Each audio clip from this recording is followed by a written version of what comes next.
Good evening, TNT family. We are back with Mr. Vidsi Ram, and we're going to try to address this 4.6 billion deficit that we see that our Prime Minister is talking about that she is experiencing there. And Mr. Sriram, I want to welcome you back to UNC USA. We deeply appreciate you taking the time to join us back here and to kind of help inform and educate us about what's taking place in TNT. So Mr. Siam, we would like to get your perspective what's happening and your advice of what we should look for, going forward in the next couple of months. Yes, thank you, Gary, and thank you for inviting me again. And good night to everyone. I think Trinidad is in a critical juncture with regards to what is going to happen in the future. I'm glad that the Prime Minister has virtually commissioned an internal investigation into the state of affairs of government. Following that, hopefully, we can do a proper analysis of the state of affairs of Trinidad and Tobago. But their priority is to understand the finances of the central government. Now, the 4 point some billion, is just a deficit for May, not for the whole year. What they anticipate by the end of the fiscal, that's about, I think, sometime in September, they expect a deficit of $11 billion. Yeah, that's what I Uh, saw. Thank you. right? So to me, that is not a secret. I've been calculating that number for many years. One of the problems that the government has is how they calculate the deficit. In the budget, they will tell you anticipated revenues, anticipated expenditure, net of net of capital repayment. In other words, they do not include the principal payment on all the loans. So our formula for calculating the deficit is incorrect, and therefore, over the years, we have repeatedly underestimated the deficit. So that has been a problem. I've been pointing that out to the nation for a number of years. I think it's difficult to go up against government published information, and you will see that the government played a cat and mouse game since I started to point this out to the citizens of Trinidad and Tobago. So some years they will put the caveat saying that the deficit is net of capital repayment. Some years they did not include that caveat. So I think they've been playing games over the years, and it's time we look at the our finances in a realistic manner. For the simple reason, the deficit now is an extremely important piece of information for us to manage the country in the past, present, and going forward. If you don't know your deficit, then how are you going to what they have been plugging the deficit by is not paying their bills, and that raises another major question. When they say debt, what do you mean by debt? Their definition of debt is very confined. Their definition of debt is government debt and not the total debt. When you go to the bank,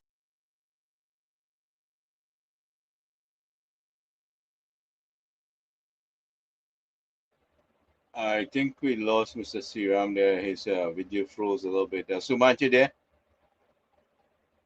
yeah, am I back? Yeah. We lost you a little bit there, but yeah, go ahead, continue. I'm here. He froze a little bit again. Maybe internet problems. Sumant, you Could there? be. Could be. Yeah, Yeah, I'm here. jump in for a little bit until he comes back.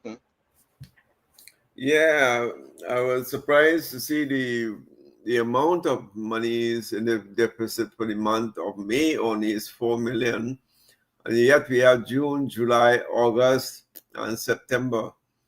Another 4 months to go. So the trend is 4 million per month, it could be very well more than 11 billion. Sorry, outstanding as liabilities or debt. So I'm a little concerned about that aspect going forward. I don't know if it's the 11 billion includes this 4 billion for me, or it does not include the 4 billion for me. So you see, it's very unclear. That's one thing. Secondly, and this is always my concern, who calculated the debt? Is it understated? That's my question. You know? Well, you know, we all discussed that we have a concern with the state employees doing the auditing here. Correct. And it's possible, it is very possible it could also mislead the government. So, I mean, while we are scrambling for funds, at some point we will have to get an outside agency to kind of verify the audit that was done in, you know, by the state government employees. You know, and these are things that you know, we you know, but we know we was gonna face some devastating situation there, and I suspect they were trying to create more of a difficulty for Mrs. Reese coming into the government there than it originally should have been. You know, so I suspect a lot of foul play here with the handling. I mean, up to now we can't get no clarification on the Auditor General $2.6 billion, right?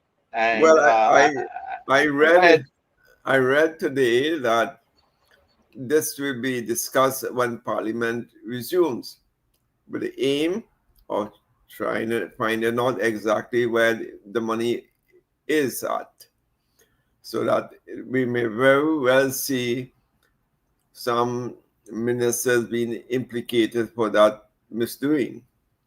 So I don't know when Parliament is scheduled to resume, but I like to think sometime in next month or month after. Yeah, well, I mean, I guess it will be usually be after the holidays, but that gives the government good time frame to analyze the situation, do the best they can in investigating where we at, and then we can take it from there. Yeah, I think so. But in any case, Gary, they cannot do nothing in this fiscal year ending September 30th. They can't.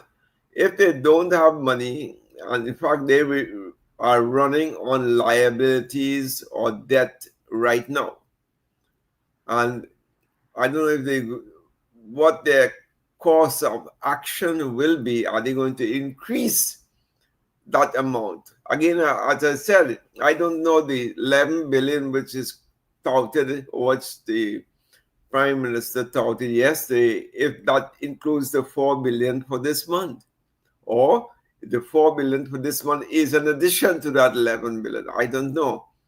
So there was some not clarity on that. $15 billion to be a shortfall in 1 year budget is, you know, like a 25% or more of the national budget. So that can be problematic. We got back Mr. Sriram. We got him back over here. So yes, yeah, go ahead, John. Back. Yeah, hi, Sumant, and hi everyone. I'm good. Thank you.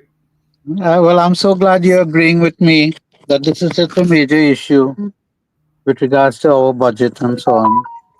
Now, as I mentioned, if I may talk, sure, that go ahead. they only use bank debt. They don't use other liabilities, and they have over about $6 to $7 billion in VAT refund. They have to pay cane farmers. So what the government has to do immediately is to prepare a list of payables so that they have a comprehensive view of the state of affairs of the government. Dr. Farrell, who you all may be familiar with, he had declared probably a year or two ago, that government does not have a schedule of payables, which is scary because here it is a $40 to $50 billion enterprise and they don't know their payables. So as far as I'm concerned, they would have failed every audit They would have failed every audit. So if you don't know your full payables, how can you manage an enterprise of such such a large enterprise, such a large enterprise? How can you do that? And the government has been bullying people all along. I could tell you, I'm a cane farmer, and when UNC was in power in 2010, they gave us a promissory note that they owe us X amount, and that was never honored for 10 years. However, as soon as they engage a senior counsel from England, they make sure they pay them, and that is the discrimination that is taking place in the country. That the citizens are being bullied and they don't feel a part of the government, a part of the nation, and that sort of discrimination has to stop. And I think the Prime Minister, our Prime Minister, has indicated to treat everyone fairly. So those are very tall order where the practice has been otherwise for so many years, and the culture that we have to fight against. So I think the debt. This is another thing, Sumant. I don't know Yes. if you can give an opinion on it.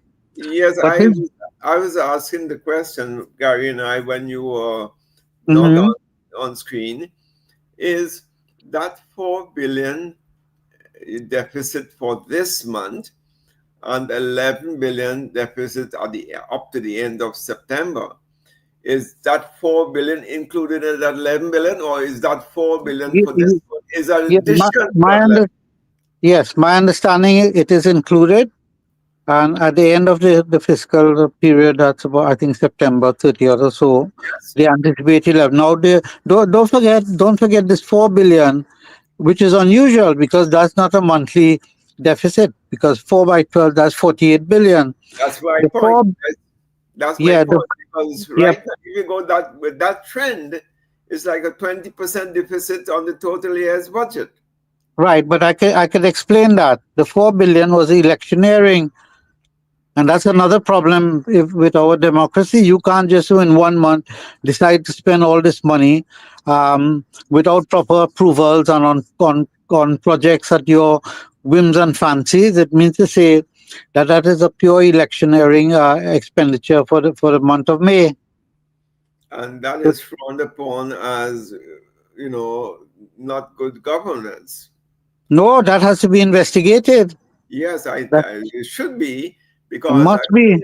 it's people's money, and I can't seem to understand how come, you know, how the government accounting is set up. They are under votes and under heads and subheads and so on. The structure, Correct. right? And on what happens is that a lot of these votes have zero balances, meaning that the money has been spent out in 8 months. So what That is- expenditure are they going to incur in May, June, July, and August and September? well, For June, July, August, and the 4 months. No. What about the commitments? What about the payables? Which is really commitments to pay suppliers. You that know, is correct. That no is correct. balance, and with no balances, they have uncashed checks. You know, the clearing systems. What is going to happen? It could be very well be more than 11 billion in my estimation. Well, you're correct. Let's say they had a unexpected expenditure of that created the 4 billion in May. Correct. Mm-hmm. Under normal circumstances, I had estimated based on the budget that you provided that when you include the principal payment was between 11 and 12 billion. And if this unusual 4 billion, you can add another three. Another three. So the deficit could be in the vicinity of about $15 billion for this year. That's exactly what I told Gary just now. Mhm. It's not 11. It can't be 11 because a lot of committed expenditure has to be settled. But don't forget as well, Suman, that this does not include the 6 or 7 billion owed on VAT. Oh, yes. So so we are looking at a very deep well, a very deep well. And whilst I think I'm so glad that there's a change in government because this trend just cannot go on, the challenge will be to disclose to the population as quick as possible the Yes. true state of affairs of government, and then you realign now people's expectation to what we can do. For and that has to be, I think, leveling with the population is extremely crucial, because if you take over an organization as a new management, it is your duty not to remain silent, because if you remain silent, you have accepted it. I You have agree. accepted it.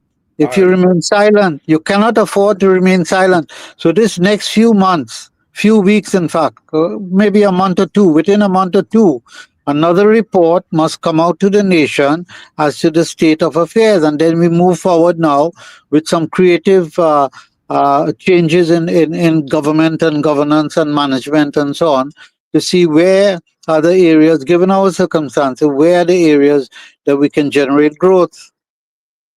You But know, I think, I strongly agree on and that we need time to analyze the situation. Yesterday, I saw the Prime Minister rushed by one reporter, which I find was totally unacceptable and unreasonable, to give answers straight up when she and her administration, the cabinet, hadn't had the chance to really properly analyze the situation, our financial situation.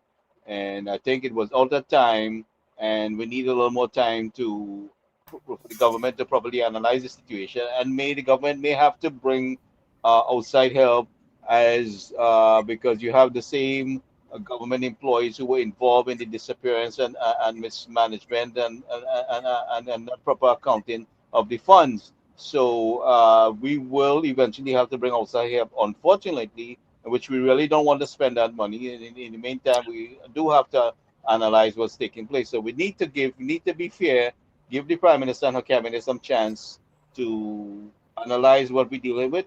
She's not intending to rob anybody or cheat anybody, or not keep a promise, but we do have to give her time. And some people have to understand that. Go ahead, gentlemen.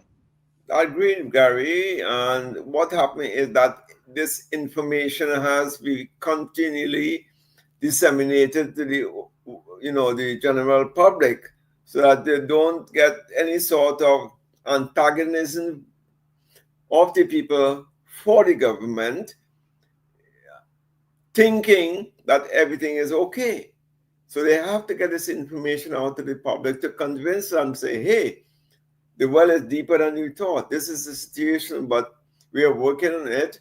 There has to be a lot of PR and communications, getting out to the mass, through the mass media. I don't know how that will But be, we because are that, supposed to be educated people, right? And I mean, you're seeing a reporter who is well seasoned there jumping the gun, trying to get answers that is totally unreasonable at this point. You know what I mean? yeah, All Gary, the time. I looked at it, and that reporter, he could be very direct and abrasive, but he's been so with the previous prime minister as well. What I thought was that the Prime Minister Kamala, she handled herself quite well. excellent. So, you can't get in the ring without being bruised and battered. No, no, You have I to don't. fight it out. I know, I So, understand that, but I'm saying yeah, on the part of the reporter. I yeah, mean, where's your common sense? The government this forming. They're now forming the cabinet. You have to ask those questions a little bit down the road, not right now. See, he was out of yes, time. You know. Yeah. yes. The Well, hard, direct questions were never asked of the previous administration by no one. And the mass media printed what they thought would be a nice story, not the facts. But the mass media was involved, engaged in misleading the population. Oh, You big that know, time, is big time. well. Well, the media, and this is where I blame them as well. They're supposed to be investigative journalists, and they'd never ask these questions, despite my disclosure in several of my articles. I've been asking this question. And they're even ready to on, jump. They're ready to jump on Kamala Truth. You know. yes, yes. Well, they I don't know if they're depending on that kind of behavior to get promotion. But no, I think, look, these things happen. You just move on. The greater interest now is what is the true state of affairs of this country. Mhm. But let me raise some other issues, and Sumant, you're probably aware of it. Our Heritage and Stabilization Fund declined from 11 in 2010 down to 5. But we cannot leave it just so. What has happened over the years as well is that the borrowings, US dollar borrowings, increased from about 2 billion to 5 billion. So on a net basis, we have no foreign exchange. We have no foreign exchange. And that is where I'm saying, wait a minute, how do we calculate the country's foreign exchange? And if the banks are holding about 2 billion, is that included? And I think it ought to be. In fact, my recommendations is that central bank and the government instruct these banks to do not maintain more than 5% above their US dollar liabilities in US dollar assets and bring back the rest so that we can service the needs of the country. That will bring in about $2 billion for us. So that could tide us over the next 12 months. But that is a short-term measure. Once that 12 months is finished, we are back to square one. So a lot of things has to happen within that 12 months to turn around our demand for US dollars and bring us back into equilibrium. So there are things that the government can do to just buy some time to move forward. Buy some time to move forward.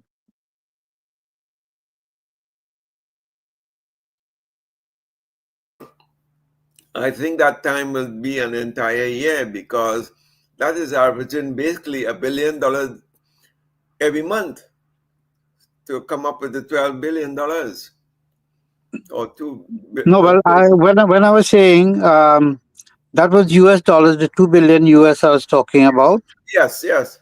Yeah, So but basically, 1.2 billion TT dollars yes, every month. Now, where yes, are you going to get forex to, to do capital improvements and a little machinery, the little right. hard assets to drive the small business sector, small and Right. medium sized enterprises?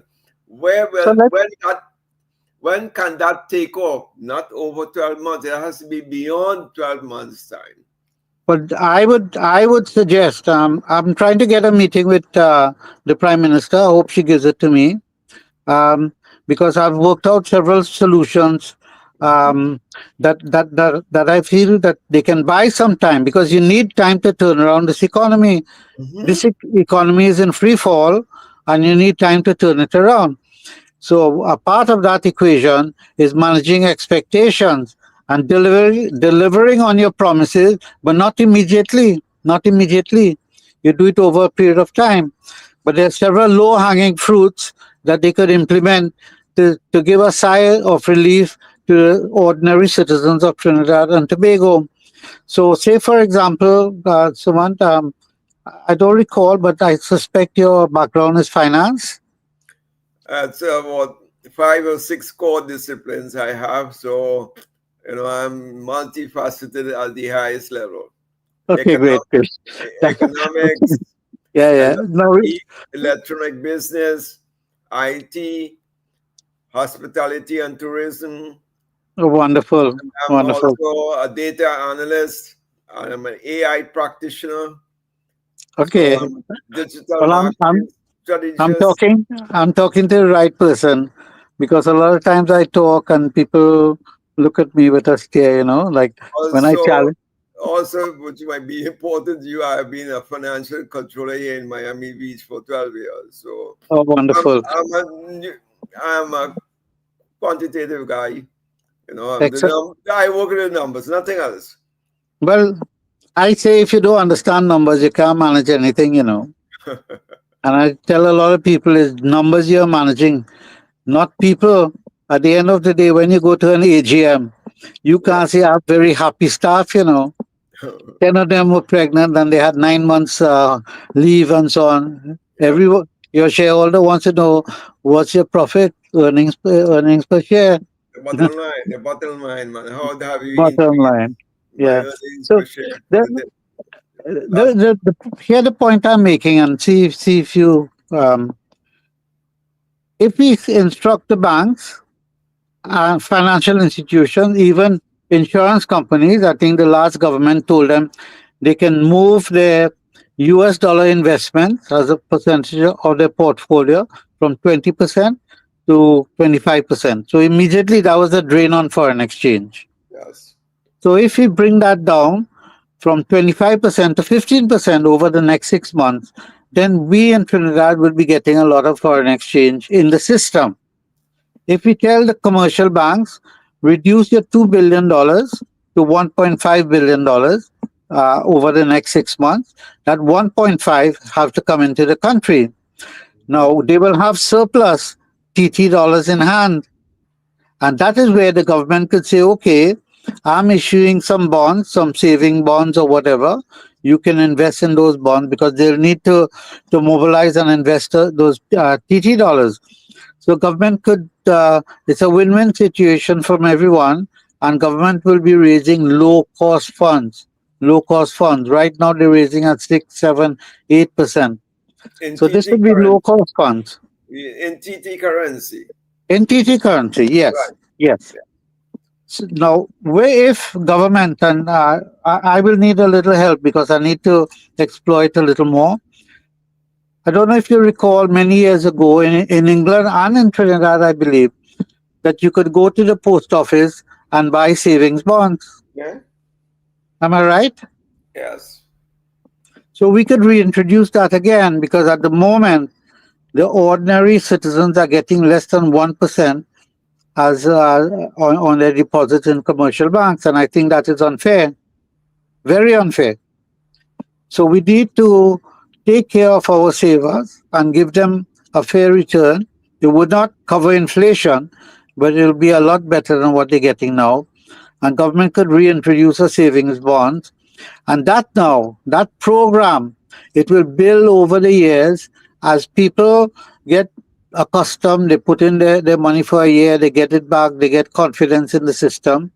And government will be raising money once there's the rollover, medium term and long term at 3%. That's a significant savings on their interest payments per annum. Yep. So we have to look at a comprehensive solution to this and not piecemeal. And even I was thinking, do the same for, let's say, a 50% component of all the back pay you're doing and so on, to make it feasible or make it realistic. Issue bonds as a part payment or for some of the back pays which you touted on the platform. No, that is very feasible. I mean, so they need advice to look at this thing comprehensively. Yes. Comprehensively. Yes. Not piecemeal. Not doing that. We have a lot of balloon payments going forward, 27, 28, in particular 2028. There are some big balloon payments, 29, 30. We don't know. We don't have an idea what are the amounts involved. Actually, those are declared in by the central bank. We can get details. Yes, we will get details. But the public doesn't know how much. You and I, you have to go and delve into it and apply. You have to go and delve. Correct. But you're so correct. What has to happen is that we need to do a review of all government borrowings and see how we could refinance and throw out the payments, even out the payments going forward, and leave room for some borrowing because government will have to borrow. The deficit is not going to go away overnight. And that stifles enterprise. Mm-hmm. That stifles business enterprise. This small and medium guys are going to still be suffering because access to US funds, to replacing capital equipment, trying to grow a little bit here, getting new markets, and so it requires foreign, currency. So when you are stymied with that, if your exports can be to the Caribbean region or South America at least, you can that tax, or I should say the duties you're expected to pay for your exports, now the whole business climate is going to be under severe stress. I agree with you. What has to happen though, and this is where data collection and so on has to come in, is that I would look at the problem that our propensity to import is too high. Mm-hmm. For example, for food, our propensity to import is 94%. 7 billion So right there. 94%. Yeah, 7 billion. It translates into 7 billion. You understand what I'm saying? We don't eat anything locally. I mean, so what we can say, within 5 years, we should be self-sufficient in food. Self-sufficient in food meaning to say, all food to meet our basic needs should be produced locally. And there were two headlines I'd put the solutions under. One, eat what we grow, but also start growing what we eat. Meaning to say, a few years ago we didn't have cantaloupes in Trinidad. Now we have cantaloupes. So we can decide what are those items we import that we can actually use the best scientific methods and start growing locally. But take chicken and chips. Most, when you look at the import content of a chicken, is very high. Yeah, food. That is because all the feed. But I've researched it and I say, wait a minute, we can produce all the feed in Trinidad. We can produce all the feed in Trinidad. How is that possible? When I spoke to someone who worked at Caroni, they said they experimented 1 year in sowing sorghum. Yeah, Now there are two sorghum, right? There yeah. are 2 or 3 types of sorghum. One you use for the syrup, like sugar cane, and the other type you use for feed. And he said that was so prolific because they scattered the seeds with an aeroplane Yeah. over prepared land, and it grew so lush that they didn't know what to do with it. So you tell me, all these things we can do. I hope the Minister of Agriculture give me a hearing, and we could start off on a small scale, maybe even 10 acres for one crop, 10 acres for another crop. I don't know if you all realize as well, potato is we consume a tremendous amount of potatoes. Now, potatoes originated in the Andes, and aloo is not a native crop to India. Yes. But in 1780 or something like that, a Scottish guy took some potato and started to cultivate it in the Himalayas. And now that's a basic crop there. But coming closer to home, a few years ago, Jamaica experimented with it, and the latest I heard is they're exporting potatoes. So you tell me. Barbados as well grow a lot of potatoes, onions, carrots, and these things. So if you can grow in Barbados, which is limestone. By nature, yes, I think we have a better quality of soil in comparison to limestone, and better water, drainage and water. They have good drainage, but not the water that we have, the quantity. Right. So what needs to happen?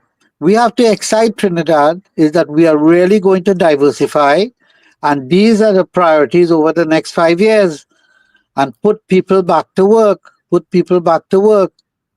Whether it's the sugar industry, the rice industry, different animal husbandry, and so on. We are importing goat meat, sheep, mutton from far away with New Zealand. Does that make sense? But it has always been the case, like Australia and New Zealand, even here in the US, they import it from New Zealand and Australia.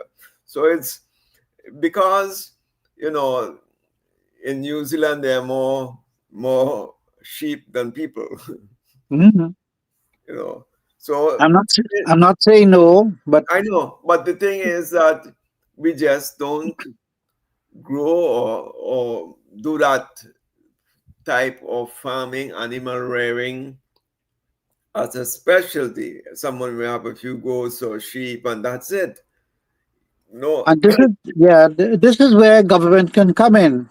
Give the guaranteed price for these things. Have a abattoir, run with private public partnership, and get things going. Because I'm looking at a situation where effectively you're not able to get foreign exchange again. And what do you do? What do you do if you can't get foreign exchange to import? What do you do? well, you really have to Right? be creative, get creative and let people, you know, in the 1986 when our government came to be, the similar situation happened. And how they dealt with it, you have to take lessons. The problem is, though, that when you take the hard decisions for 5 years, you ain't going to be elected in the next 5 year term. And this is the real problem. You can only expect a one-term government this time around, unless you know it's a whole new change in thinking. The whole new Gen Z population can realize, well, this is what is being done currently is in the best interest of the country going forward. But Agreed. And that is where I'm saying the PR has to to to reflect now the reality. The PR has to reflect the reality, but the reality has to come with certain what I would say realistic plans to put people back to work and deal with the issues that we are facing.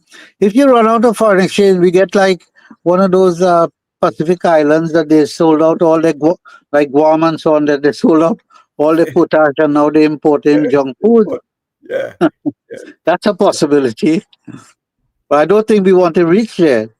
I you think know, Trinidad has too much to offer. Our infrastructure is pretty good.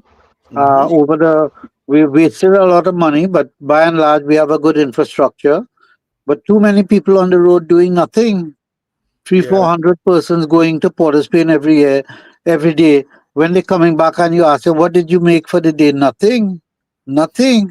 yeah. And not only that, but I brought up this idea yesterday with the guy. Gary, you know remember his name again? The guy we spoke, Donnie Rogers, Tony ASTT. Yeah.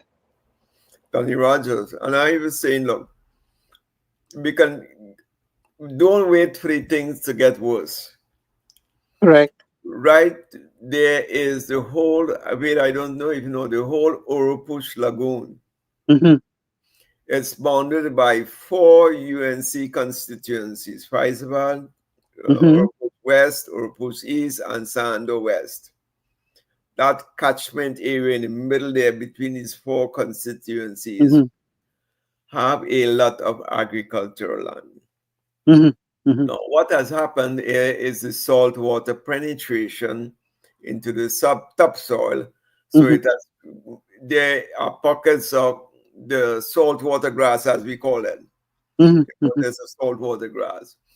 But if you go to the Netherlands, I've been there a couple of times, well, and you see what's been done. I spoke to guys there, and they said, this is very simple.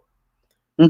All they do is a multifaceted approach. Hmm. You have to straighten these rivers and have the runoff going as quickly as possible. So we're trying to eliminate flooding. Hmm. That's Hmm. one thing. The topography of the whole lagoon is like Barpo and those areas are a little higher than the ones down to woodlands. So the water, you know, Isn't hydrologically that flows. river go all the way almost to Mayaro a little bit? I've been watching it on the maps. It leads all the way almost like you pass through Rochard Road and it goes all the way up down almost to Mayaro there, into like a maybe I don't know if it's a You know, well or whatever it is there. the elevation of the land is sort of sloping a little bit gently. So that's why woodland takes the brunt of the flooding. So all the water rushes down from Barrackport down to the side. But what I'm saying, if you straighten the water courses, if you have the correct sluice gates, there should not be flooding for more than 24 hours at any given point in time. We could even prevent much of that because what I was suggesting, Mr. Suman and Mr. Siram, is that we contain that water, we install, well, it will take us some time to get the infrastructure there. But for the meantime, we create the necessary retention ponds. We may have to manage how that water flow. You know, that is what is necessary. We'll be preventing the flooding, right? And I mean, we just have a few weeks. We don't have much time because flooding is going to start and they're going to blame this government that you talk so much and you can't do this and you can't do that and look at flooding now. So we have to get a job start on getting the equipment out there and start to look at the how we irrigate that water and control it and how it flows. And you know, we will be saving the farmers a lot of headache because they work so hard to plant their crops. But go ahead. This year is out. This year is out. You cannot think about those plans, but you could set things straight at least to eliminate the flooding and hold it, you know, this year. But what I was saying is a 2-year, 3-year plan. Once you can get the flood water out and you can control it with pumps and sluice gates, what they do after that is the soil automatically regenerates itself. The leaching, the salt in the soil washes down.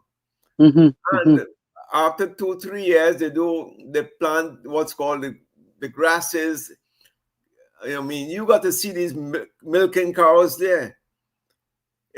They're like huge udders. The breast, you could get tons of milk from it. So the first line I've seen those mobile industrial pumps. I've seen it here. I was looking it up and trying to make some recommendations. So, you know, before we could build anything, we could use some of them mobile pumps in these areas.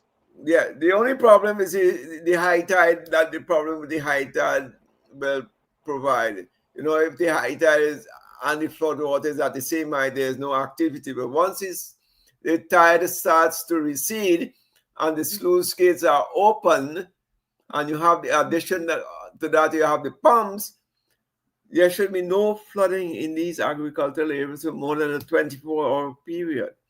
And in addition, if you have the retention ponds, that will hold a lot of what that will serve 3 purposes for what I can tell you. But going forward, Mr. Suman and Mr. Siram, you know, I keep saying to these guys over these years, we're dealing with global warming weather conditions. When you're building that drain or you're cleaning that drain, you have to go a little deeper and a little wider if you can, where you can. We have to create the extra retention ponds because we cannot afford. I mean, it is too costly for farmers to have their crops. If you're planting rice, it's something else. But for farmers with their crops to work so hard all these months and to be flooded out, you know, this is very destructive to our people. And it has happened over the 62 years of our independence because, you know, it works in the favor for our people to suffer these kind of consequences. So we have to jump on it, you know, and deal with it. Yeah, because you do have crop insurance and all these type of things we have here in the US to, you know, buffer these kind of disasters. But the thing is that once you can start to plant grass, you can start to do farming, dairy farming, goat farming, you know, and let's say after 3, 4, 5, on year 5, you have enough manure generated in these plots of land, and you can start, you know, some arable farming, short crops that do not go down 2 feet below the soil. And so in a matter of 5 years, if you set yourself strategic goals that you say, you know what, I want to reduce my food bill from 7 billion now to that, you know, 3 billion in year 5. And you start to do your measurements, you know, your metrics and the key KPI, key performance indicators, seeing how it meets your strategic goals. We can do it. You can bring more area of land into, you know, more arable farming, more arable land, get more people involved. And so The thing is that you're not dependent only on a certain segment, these so-called farmers only. You want to get new people to do farming and new people who can do it technologically as well. You know, my ideas on those things, uh, whilst we might say funding is a problem, but if we go to friendly governments, let's say we go to to the government of Holland and say, look, these are the things we are thinking of. How can you assist us? You know, they will be very happy to come in and assist and probably give grants and so on, at least do all the technical studies and precisely work out a plan of action that we could probably implement with the least cost. And once they see that we are serious about it, but that is where we have to commit ourselves to doing things and to see it through. And I think a lot of assistance could be had. Look, China is growing rice with seawater, salty water. So there are all kinds of research that is going on around the world. So we don't have to reinvent the wheel. All we have to go and reach out and see, do some research, and no development. We just research, choose, and implement. You know, Implement. and the thing is, it may not cost as much money to do that because there are lots of EU grant funding from the European Union. But the debate about 20, 30 years ago, that was already done, by the way. The Dutch government has already developed a plan for the Europooch Lagoon. And Right. So that plan is sitting somewhere, getting dust over, might have been thrown out or something like that. well, I heard we are not short of plans. My Yeah. God, we are But not short of plans. where are they stored and all these things? No, well, we should just take out all those plans and see what's relevant now and just Yeah. get going. Our Mhm. problem is implementation. You know, Yes, but you need for to have. some reason, get frustrated, and then when you change a government, so something has to be done with that as well. When you change a government in our system, the new government, if it's they will look at it and oppose it and shut it down. Yes, And that's that's what. So we can only develop as a nations. We go sideways. You're always going sideways because once a new administration comes, they shut down this plan and start all over again. So what yeah, happens that after 10 or 20 years? You have only gone, not vertically, but you've gone horizontally most of the time. So then yes, how will you yes. measure your development like that if you're going horizontally rather than vertically? Only places like Singapore and so on have that into their legislation. Whichever party comes, let's say you have the laptop project as a national project, that has been approved by both the government, sitting government, and the opposition. If you say you have a plan to develop the Europooch Lagoon, both sides agree to that, so that continues. The Well, strategic plan continues. The 10-year or the 15-year plan continues. you see, I think that could be solved by way of agreement, subject to a third party committee or so signing off on it, so does not become political anymore. In other words, they're treating that as a national project, and I think that's a great idea. Let's identify those projects which we can put under the umbrella as a national project. So regardless of the change in government, those projects will continue. Probably we should classify, certain projects as national projects agreed by both parties, subject to the review and recommendation by independent body of professionals. That would be such an excellent idea so that the country move forward. It doesn't move sideways. Every time a new government comes, its plans are scrapped, new ideas come on stream, for better or for worse, we don't know. And then the next government changes again, and it all repeats itself over and over and over again. Well, Well, we're I seeing am it hoping right. to the fact. Go ahead. Yeah. Sorry, we're seeing it right here with the Children's Hospital.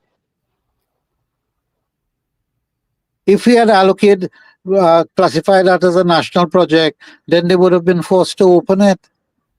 So I think if you all can use your good contacts and influence, and let's set that up, national projects. Well, we are live and direct to the population here, and so whatever ideas and suggestions, let's bring it forward. We're rolling it out. We're running with it, Okay. And Okay. I mean, this is viewed. They can go back and look at it if they missed it.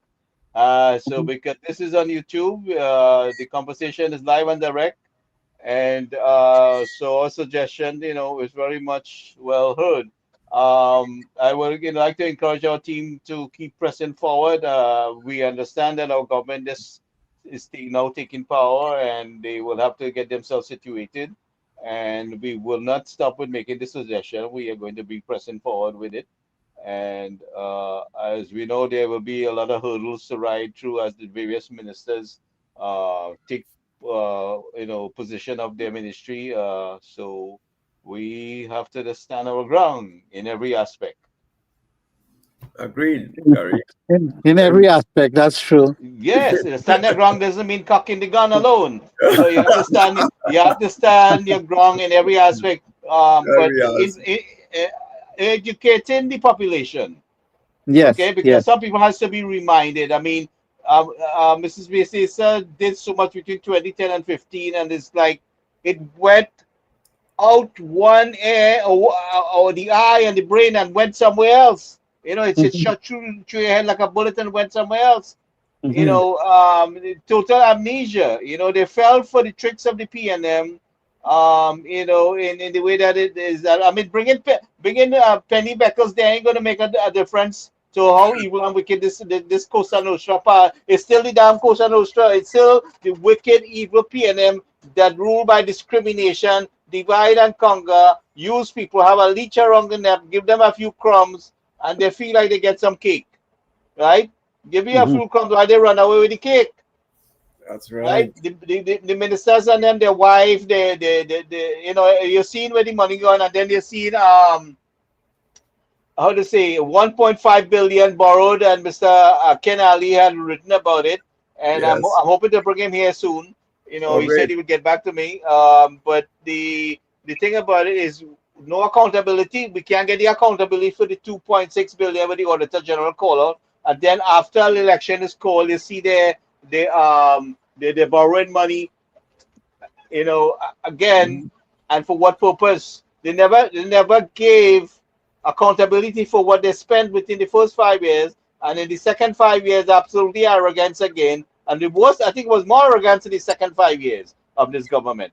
You know, the money spent on COVID, how much they will collect from foreign countries, because it seemed like they were getting money for the most when they increased the debt, That, the debt numbers. that How that count, was yeah. managed, how they who was given contracts to service these quarantine centers. Who did it benefit? Because I mean, they put a lot of people in expense.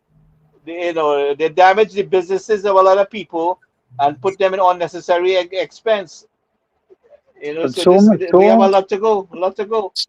but so many people, persons are suffering from for health reasons after taking the vaccine as well. Exactly, You and they, know, and, and and they try to muzzle people. exact. That's another major point. I'd mentioned the last time there's a case. The government has been there's a case against the government for their behavior or their action during the COVID management of the COVID. So these things is going to But impact look, on look, us. look who they left to pay it. Now Kamala going to have to pay it, right?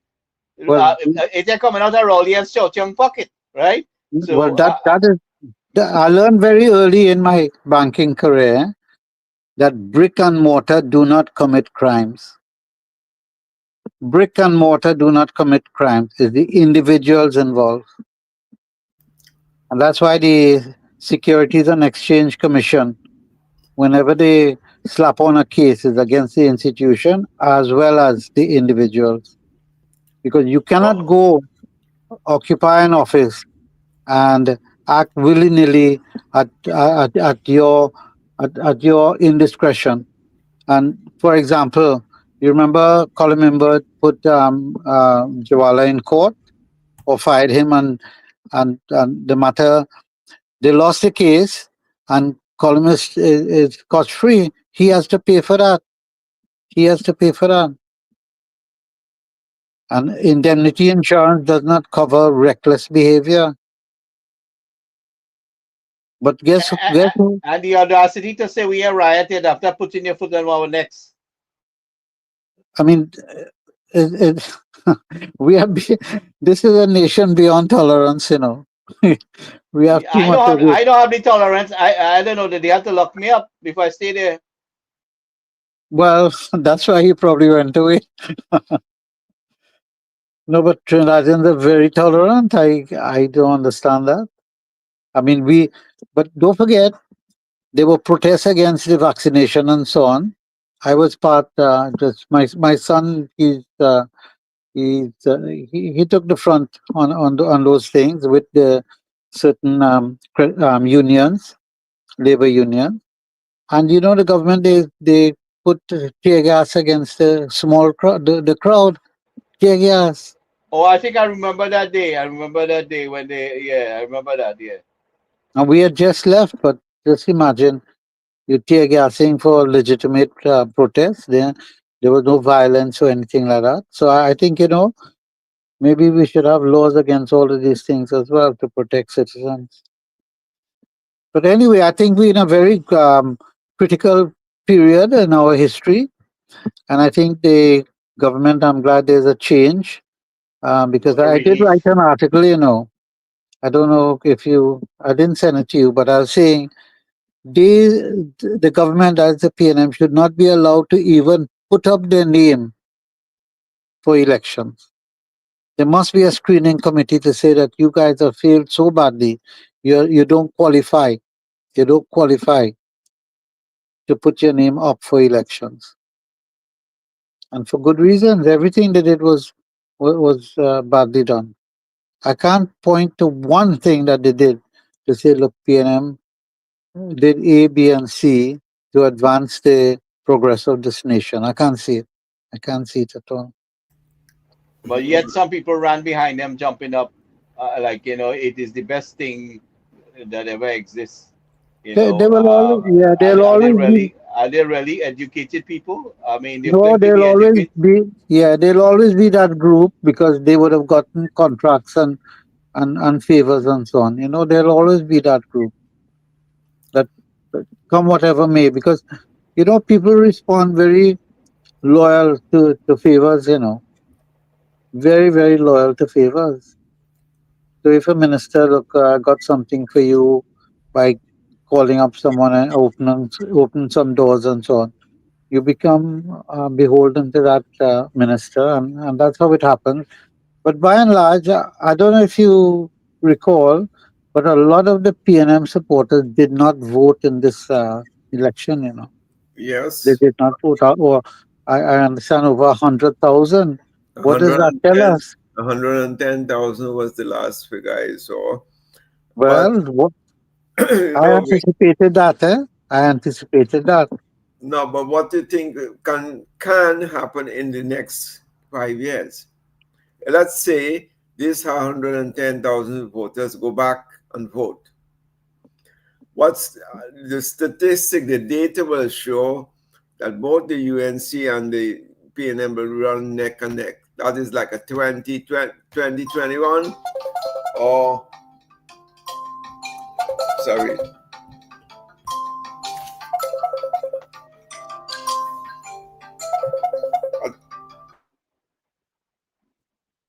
So go ahead with in the meantime. Well, No, it's like, that is how it will swing. So I think this opportunity for the UNC should not go wasted. Should not go wasted. And that they and need all. properly documented what we done. I mean, what we achieved by the time that comes around, and I hope that that we could educate. I wouldn't say we would be able to convince the party diehards, but the non-affiliated voters, we should do enough, and then should be able to convince them enough that they can come out and support this fight within the next election, that because of how we handle things. So, we have to, as I propose, to assist so that my prime minister is not blindsided by anything, and she has the right information, in her possession, and I encourage everyone to do that. I encourage those outside the country to come on board and help to grow the economy, be part of the change and the development of a country. Because we had administration there who would not engage us, or they were very selective and who they engaged in with. And this is an all inclusive government.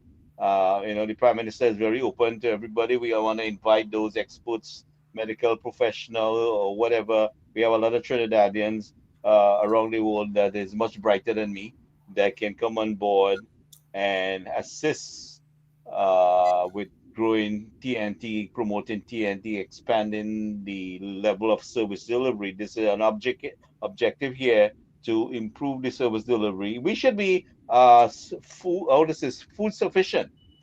Should there be a world war or anything happening or any kind of a global issue, Trinidad and Tobago has the resources to be um, self-sufficient, with food especially.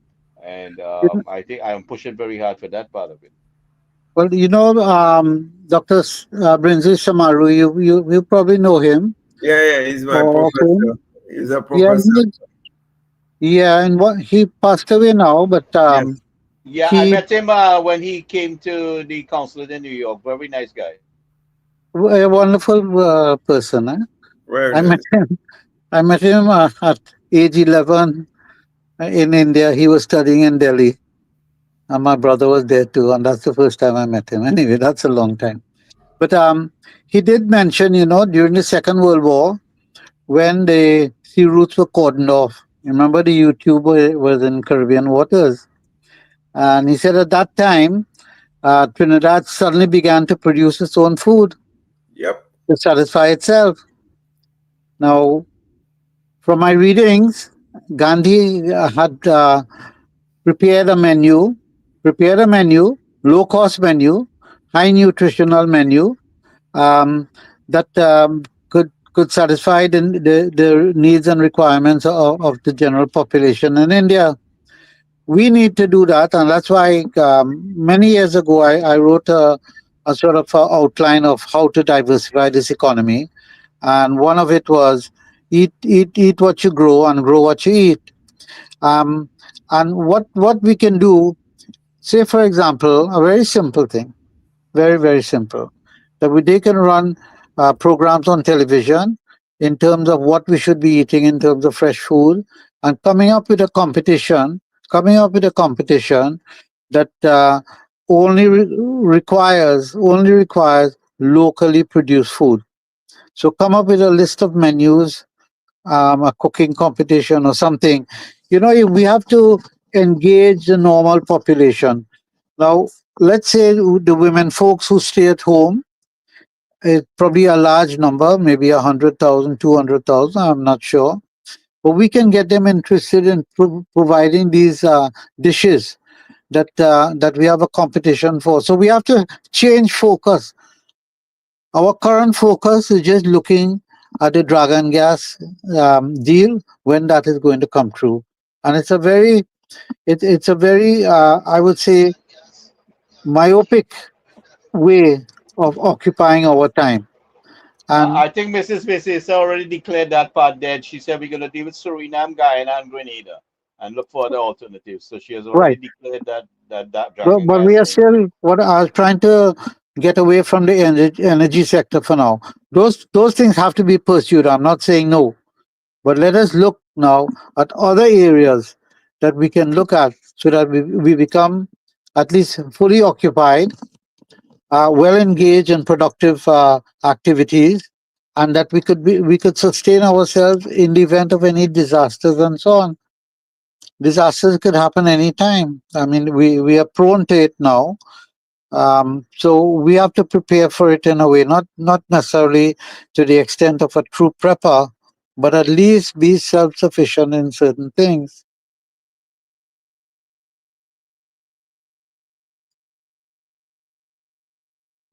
Go ahead, Mr. Suman.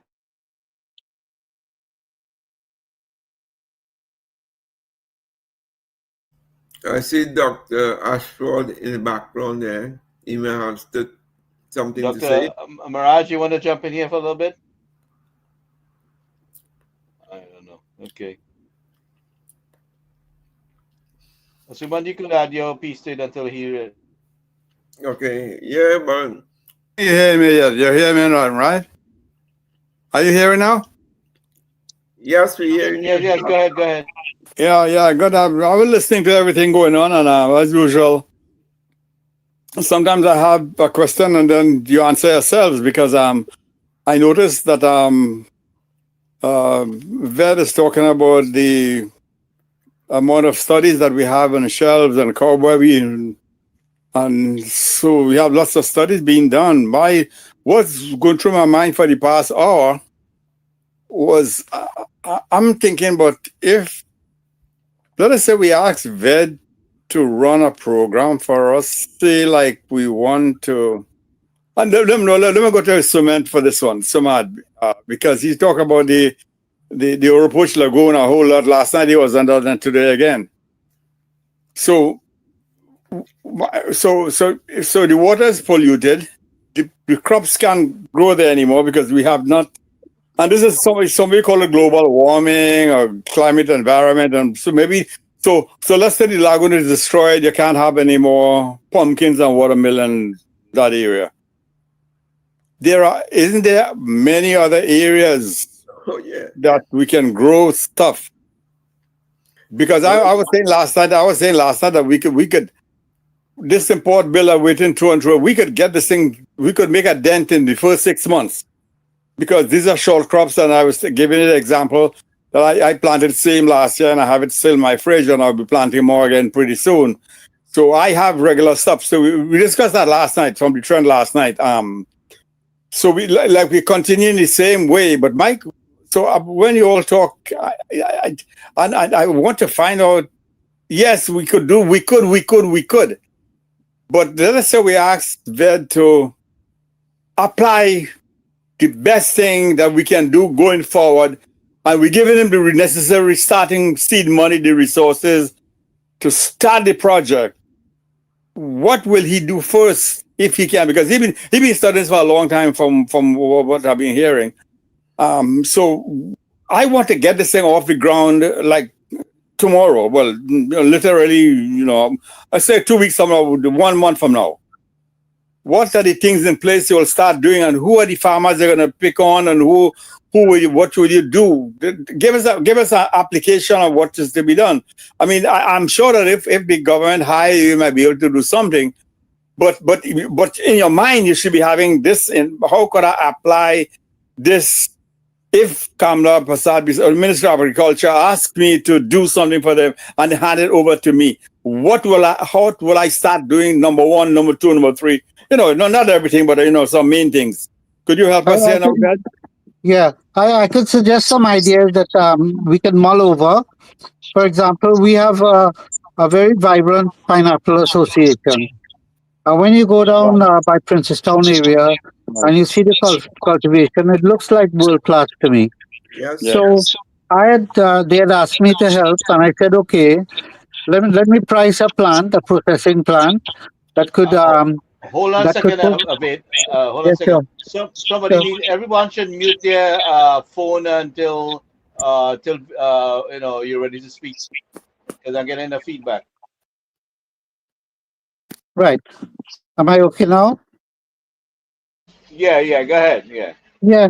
The plant costs about $600,000, and I told the association head that, look, the president, I said, look, this is something you guys are buying Prados, you're buying all kinds of Porsche and all kinds of expensive. That is the cost of the plant. Let's just get it done. What it will produce, it will automate the production of canned pineapples, and with the waste material, you produce animal feeds. Now these things, we can be in contact with the Indian High Commission, and they'll help us along to get the best supplier from India, and we get things done. Quite frankly, there's not much to lose in the scheme of things, and you will start processing food. Let's look at another example. When you go to St. Kitts, they have small dehydration plants that they're dehydrating a lot of things. Do you know we import dehydrated sorrel from Egypt? Does that make sense? We have to be crazy. Dehydration. That's undermining our TNT farmers, you know. Well, exactly. Yeah. But don't forget these crops. We have to say how can we preserve it, and by dehydrating it now, you maintain a valuable product throughout the year. Philippines has done it very well. So we just have to copy what is being done around the world and start it off on a small scale. One of the things I learned when I worked with Citibank, you don't wait for all the studies to be completed. You'll take years. You have an idea, jot it down the best way you could. Look at the marketing. What is the product? Look what is the marketing? Who you're going to sell it to? What is the benefit to these people? And try it out. Try it out. So we can make an investment into several small scale. And once it is successful, we can roll it out in a much bigger scale. If you look at Uttar Pradesh, they did a remarkable job at promoting business. And what they had was district economic. District economic. Some districts specialize in certain things. The government says, great, we are going to help these farmers. A farmer, quite frankly, don't like to move from his farm. They don't like to go to meetings. They don't like to put on good clothes and go and meet a minister. They prefer being in their farm. So the government said, we will help you all. Get into your cooperative, go and produce your jaggery. We will help you all package it. We'll put up the plans to package it and market it abroad. They were producing black rice just for local consumption. The government said, no, no, no. Let us look at how we can market this. They found out that Buddha, that was the first thing when he broke his fast, he had black rice. So they called that Buddha rice, and that is now exported to all the Buddhist countries. So this is where government has to work with us and provide that support. Why the cane industry lingered on for so long is because the government was giving a fixed price. So farmers know beforehand that when they produce the cane and deliver the cane to the factory, they're getting a fixed price. We could do the same for many products, as they do in Costa Rica. This is my understanding. The trucks come along the villages and so on and pick up the crops every so frequent, so that the farmer don't have to invest in any trucks or transport to get the products to a processing plant. And once they get a guaranteed market, this thing can take off overnight. Can take off overnight. I did a study. I'll be glad to share with you all. Since Mr. Pandey's time, I'd suggested start back the sugar industry. He watched me. He watched me blank over the desk, But then I put it in writing, and he did go on the platform and said, "Look, he'll go and start back. They're willing to start back the industry." I'm not saying just go and start it back. It has to be done with a lot of studies and But Mr. Sriram, all that, if you come from the airport and they come the local road to St. Helena there, all that cane land still sitting there, right? But There's grass. a cane farmer is not a normal farmer. A cane farmer and a sugar factory worker not going into the land. That's why all those 2 acres allocation was a terrible disservice to Trinidad. Terrible. Yeah, they shut it down and everything. They said not even they said they're going to allocate to people to plant agriculture. There was so much corrupt bureaucracy with that process. They give land to people who ain't planting nothing, and then they frustrate some people who are trying to do anything. But go ahead. No, but you're right. But let's say I will send you my recommendation on the sugar industry. But let me give you one little example. A little example. Because I've been looking at the technology over the last 20 years. And do you know there are walk behind cane cutting machines that 2 fellows could harvest 30, 40 tons for the day? Walk behind. Do you know Japan has a sugar industry and they're very advanced with their technology? So India is advancing every day. I looked at I visited Lucknow Institute, Sugar Institute of Research and so on, and the jaggery production is almost automatic now. They're using back the steam to run to generate the heat and so on. So there's a lot of, I would call it, very exciting times for the nation, and this is where we have to put research into our people, educate our people as to the possibilities of technology with regards to agriculture and other things. So I will send you. I'll giving you one example. We have to provide about 100,000 school feeding meals and drinks per week. 100,000. We can set up a factory to juice sugar, just juice sugar cane, properly packaged and bottled and so on. That will give you a shelf life to sit up to 1 year. Because the problem with sugarcane juice is that it doesn't last when you freshly squeeze it.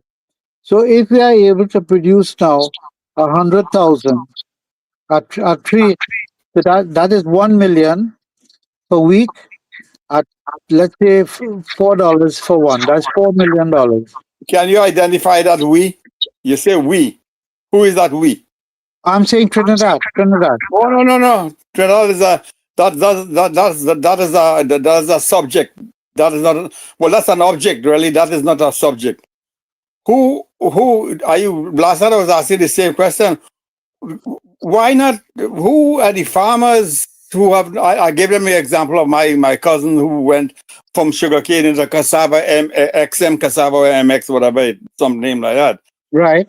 But they have another 100 acres of land doing nothing. They would be happy to rent it.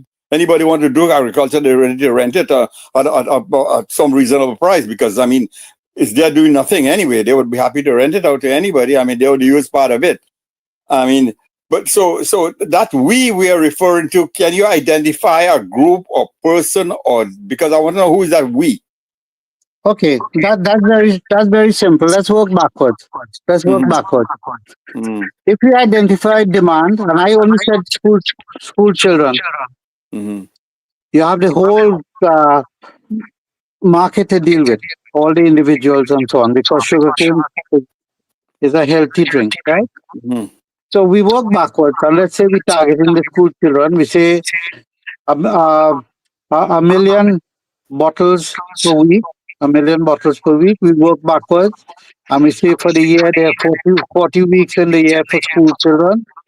So we work back and say, okay, how much sugarcane we need to produce, how much land we will require. Now, let me answer the we, because that is ultimately we'll have to deal with that. I can produce a feasibility study, and go to investors and the government. It has to be in partnership, and say, government, look, these are the group of investors willing to invest in such a plan. We want from government certain amount of land.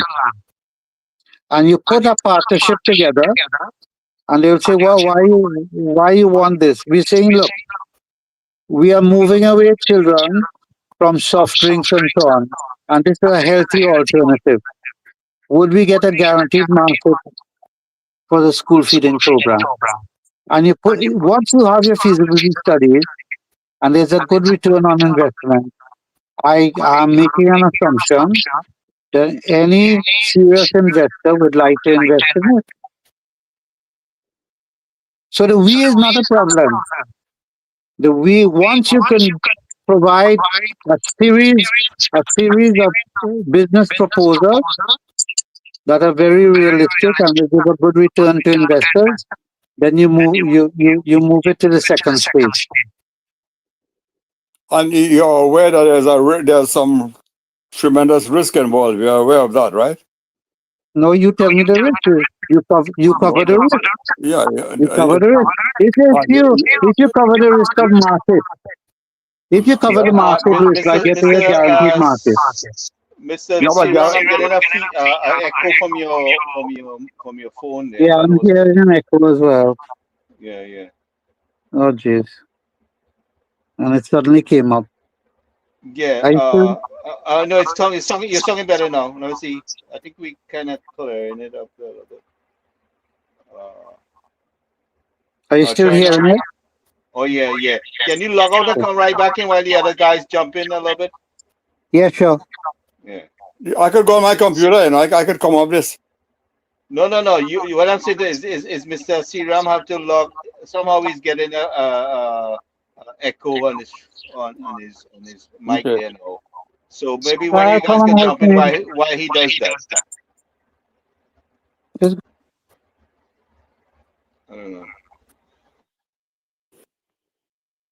Yeah, so while Siram doing that, let me go back to you, Sumad. Try again now? Are you on? Are we getting the echo still? Yeah, we are. Mr. Maharaj, or Okay. somebody else can continue while he's Okay, sorting let me out come on. his. I come on up then.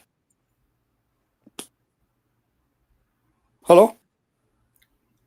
Yes. Yeah, can I come? You want me to come up also?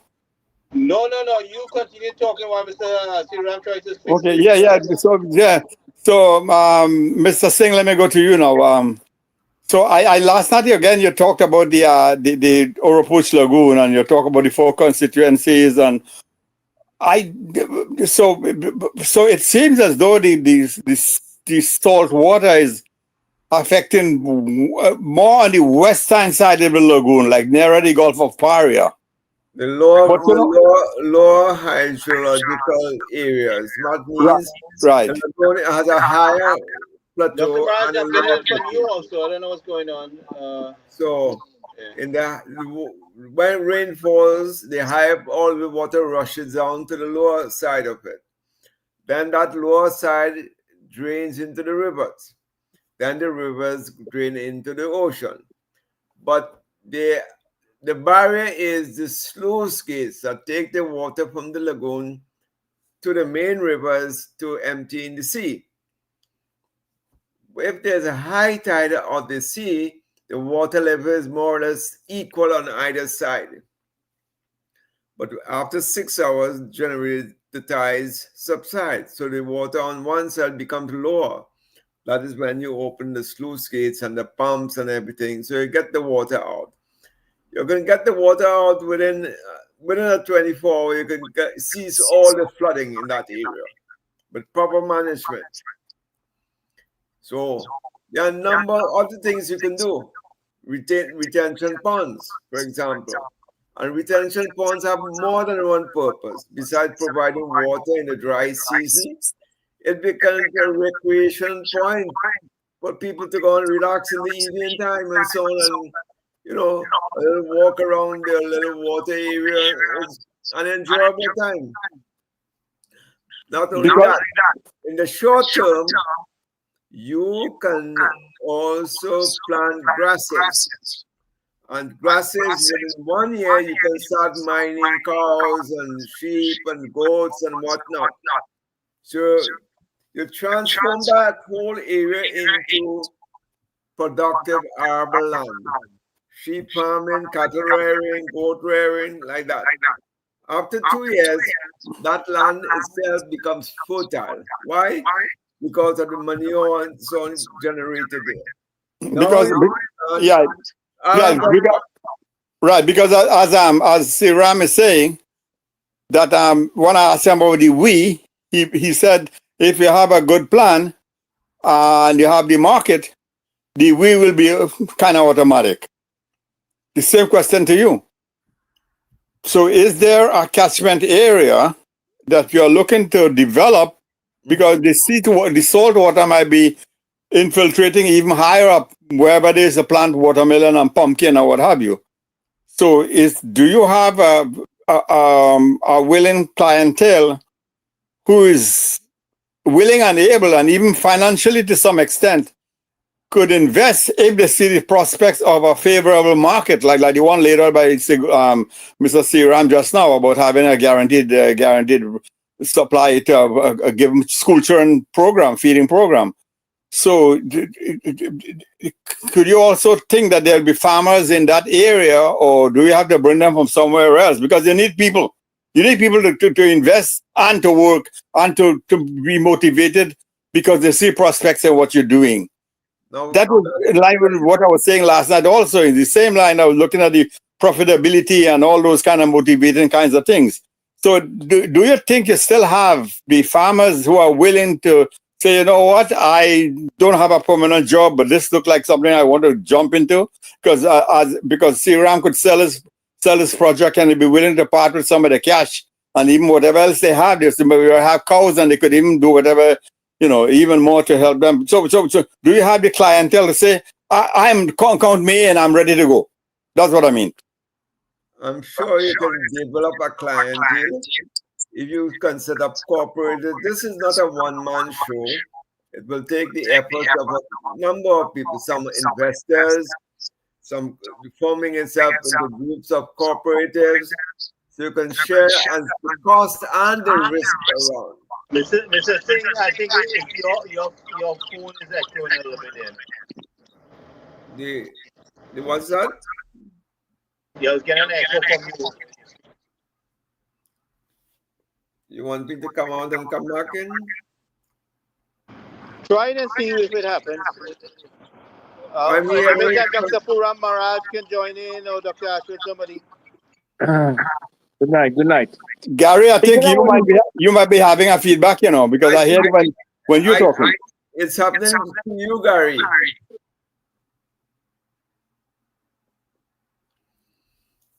Yes, Dr. Maharaj, what I was saying that with cooperatives and investors and so on, you have to sell them the idea. But you have to prove to them and show them that this is a profitable venture. Right. Now, I did some work on this same school student project. And we were thinking of very feasible, if we can mine cows. Remember I told you we can do cattle rearing in the first year after they drain that Orupush Lagoon. There's a milk plant sold in Israel. It costs $5 million TT. But that processes milk. But it also makes yogurt, also makes cottage cheese. That same little factory can do juices, mango in plenty season, oranges, whatever. It's a multi-function factory. So your school feeding projects should have such a large local community component. Things that are grown locally, right there, processed locally. The government has a guarantee the farmers that, hey, you know what? You can produce 100,000 peanut drink for me, delivered for the classroom a month. Or you do right? Samantha, hello? Right. Is it when I enter, you're getting the feedback? I think all of us are getting the same feedback with each one of us. I get the feedback. I get the feedback. So I heard when Gary was talking, when Gary had put on his, I got that feedback. But the others, I know I'm not getting any from, even when Mr. Singh Sumant is talking, I'm not getting any feedback. And I'm not getting any from Ved either. No feedback. Because when Gary was talking. No feedback from you, Mr. Maharaj. Right. Good night. You're good, Param. Okay, so Gary's the fault. Okay. Yeah. Okay, I want to say something about the health condition on the cane juice. What is here in Venezuela, we use a lot of cane juice here. And the health benefit is very, very high. Mostly the cane juice with lime is very refreshing, and very tasty. So you get children the habit to use natural products than using soft drink. I don't want to call companies' name, right? There's no artificial color, there's no artificial sugar. There is a natural sugar, right? That the body needs. Yes, the body needs sugar, but natural, not processed sugar, right?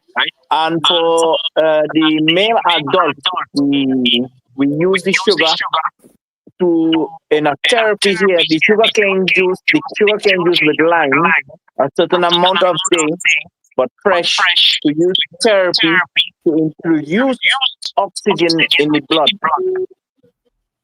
Yes, the blood has oxygen, right? But we use it in a way that we increase the oxygen in the blood. So it is something very, very nutritious, very healthy for children or for anyone. But really and truly, diabetic persons cannot use it. But otherwise, it's very healthy. Yes. Dr. Maharaj, do you know if there are any scientific studies regarding the health benefits? Only the diabetic persons cannot use any type of sugar, not even honey. Otherwise, now I used to drink almost 25 glasses of juice a day. So it is so refreshing, right? And I didn't have any side effects.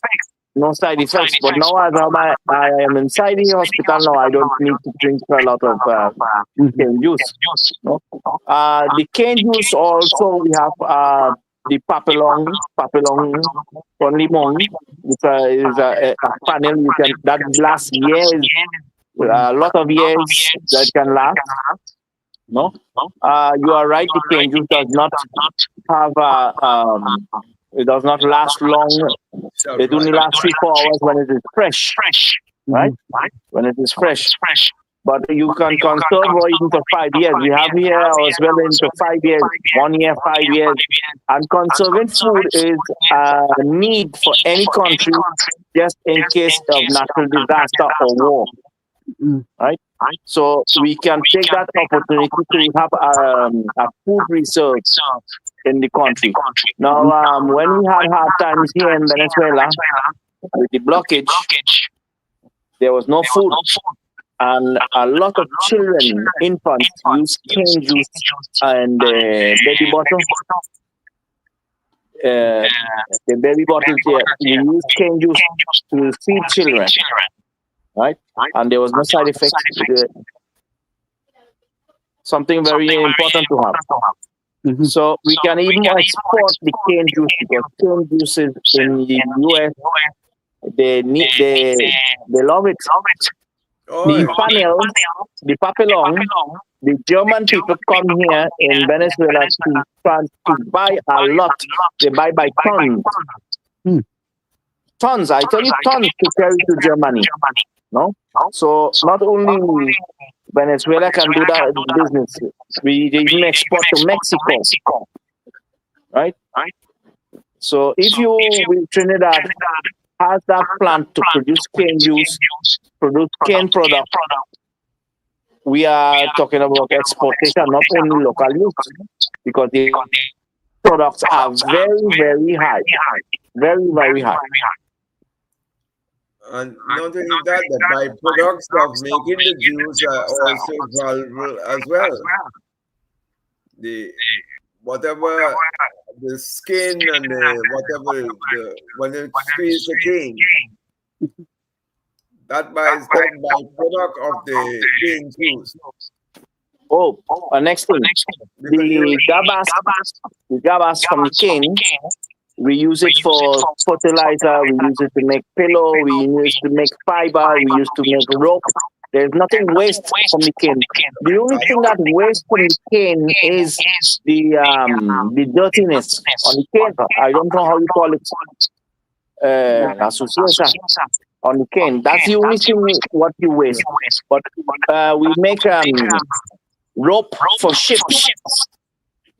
Right, and there's a type of nylon we make with it. Right, we use it for chicken products to put on the floor of the chickens, and it's very, very good, very good, very good fertilizer as well for plants. But the only problem with that, you can't leave it too much in the sun when it is fresh because it gets up fire. It's combustion. Combustion is a fuel. Yeah.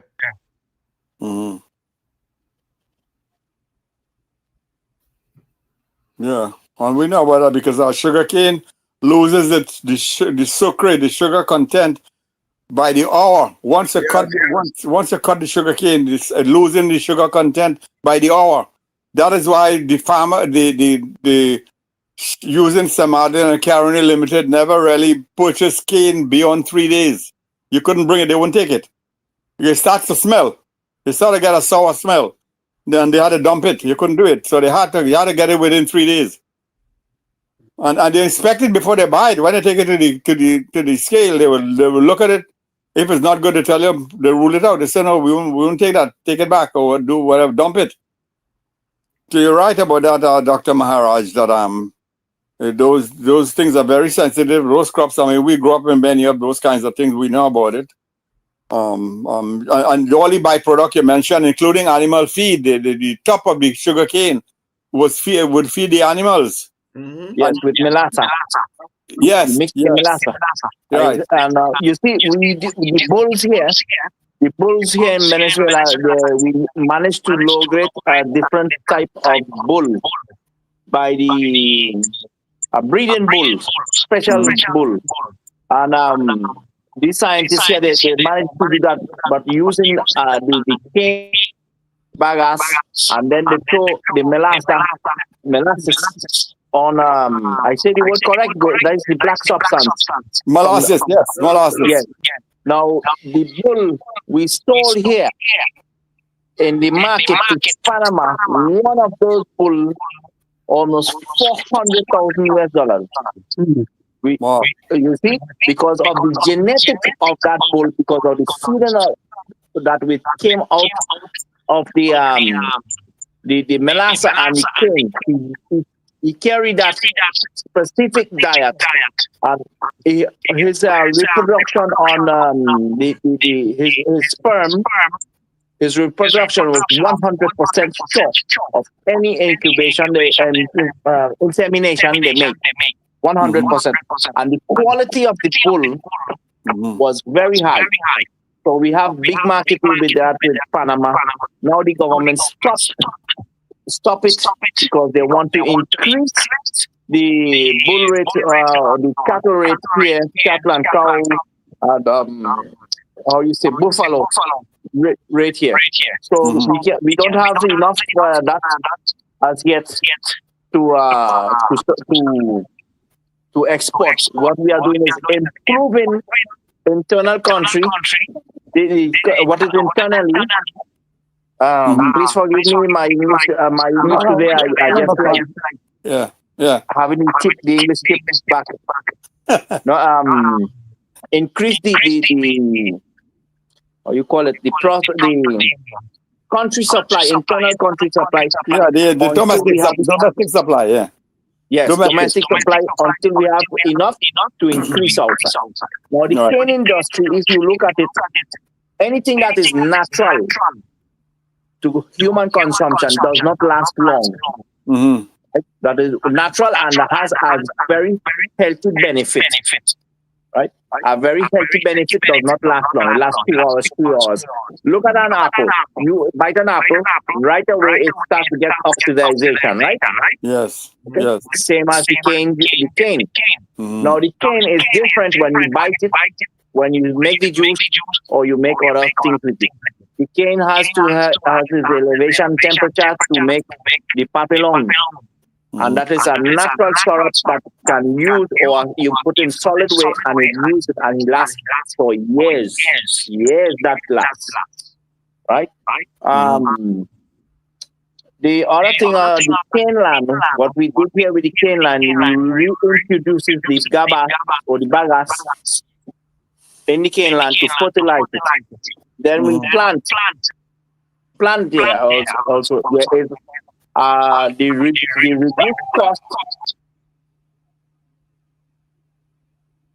reduced cost of how you say fertilizer was almost 80% reduction. Yeah. Right. Reduction. Now, when we mix the cane gabas with the chicken for use to put on the floor of the chicken. Yeah, that, Right. yeah. How you call that? The chicken. You process the chicken and you throw. Yeah, we used to put the sawdust, but I know it's something like a sawdust. It's Yeah. something like a dust. Something you sprinkle on the floor for the chicken to keep Yes. warm and to play around and all that. Yeah, we use Yes. the Now- sawdust over here. The Right. sawdust. Now, When we discovered. yeah. Go Well, ahead. now we discovered that the gabas, and the chicken. Lost you. Yeah. Back. Did you get feedback from me also? Yeah.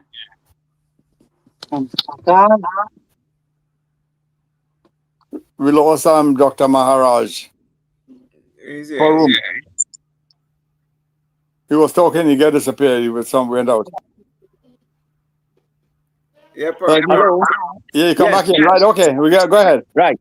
So you speaking about a simple fertilizer, natural fertilizer. We reduce this by 80% on chemical fertilizer. Right. Mm-hmm. Now there's a process. You put it in a bag to cure like 3-4 months. Yeah. When that happens, it has proven that you have your soil, your land fertilized for 5 years, even up to 8 years, without putting Wow. any other chemicals. Wow. Right? It is proven here in Venezuela. Right. So we're looking at a natural investment, and it is environmental free as well. Now, all these chemicals that what we use to fertilizer is branched. I don't know the word. Branched out of, or come out of petroleum. That is not environmental friendly. Yeah. Right? Some fertilizers, for example, the tomatoes, they use fertilizers, and the fertilizer does not have enough time to get off naturally, and human consumption is there. Mm-hmm. Now, the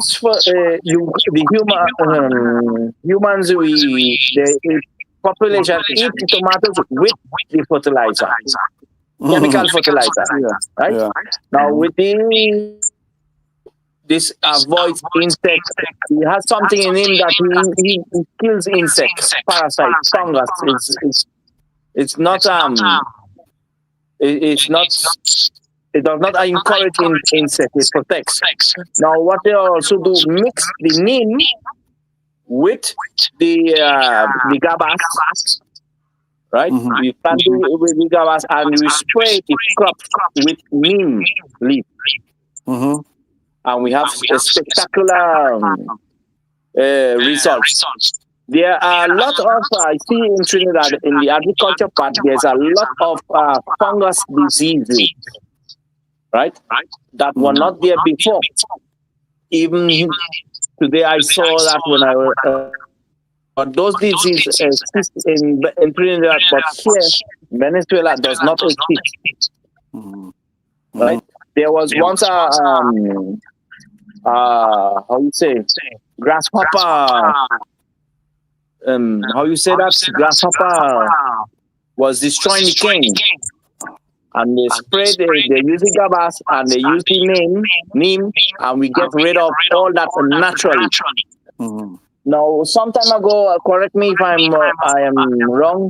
In Trinidad had a problem with that some time ago.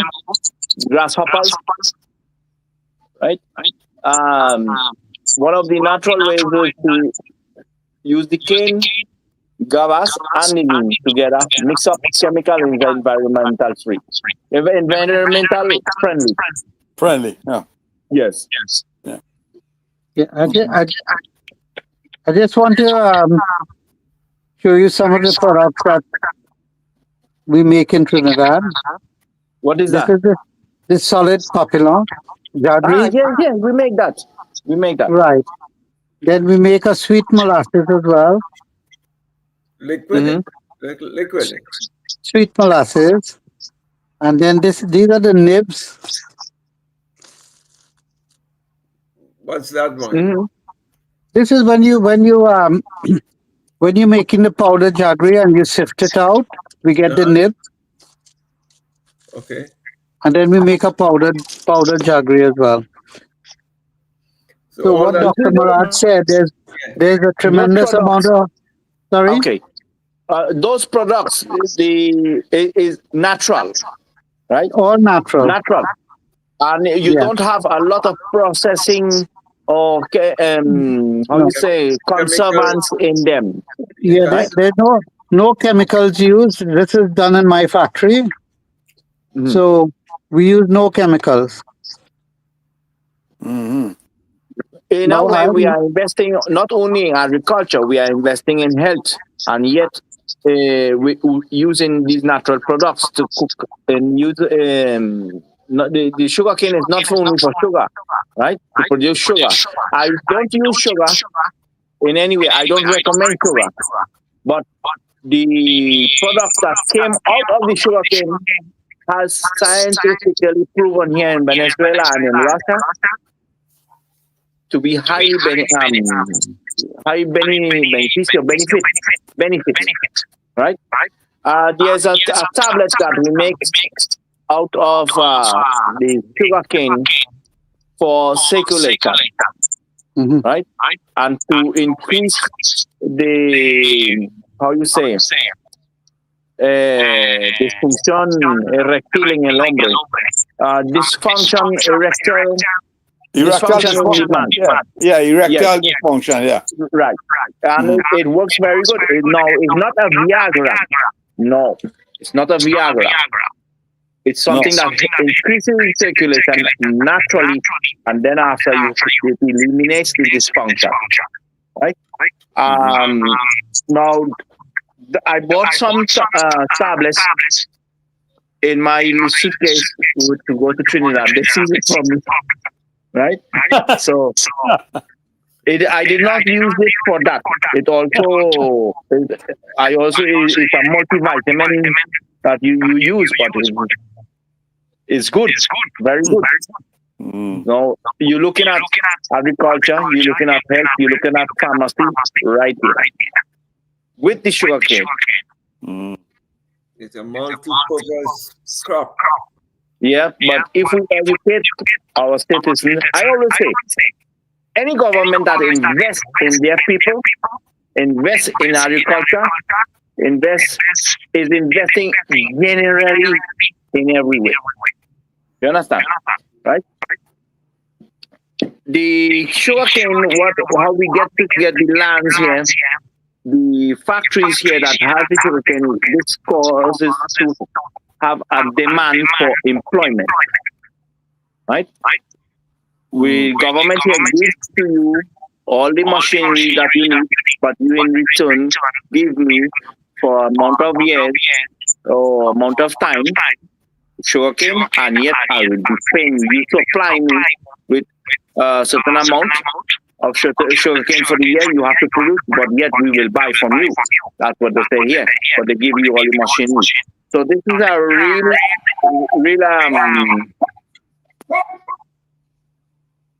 this is a real roundup plan, but yet a very high benefit for the country, for the citizens. We have to think about investing in the citizens only, not businessmen to exploit people, right? Because nowadays, if you look at it now, young people do not want to get into agriculture. That's the fact. But now if we have technology, younger people will want to be involved more in agriculture. It's the truth. We can be investing, but if no one wants to get in there and have no technology, no tools to do it, they will not do it. Right? And we have to educate our people with the health education and how to eat, how to drink. So what do we educate them? We will encourage them to plant. Encourage the government to come and look at, you want to buy potato, you want to buy any local product, they will produce to subsidize the country and to export. Right? Yeah. That panel, papillon, we say papillon, that is very, very profitable for farmers. Right? It costs next to nothing here, and they sell it for a very high price.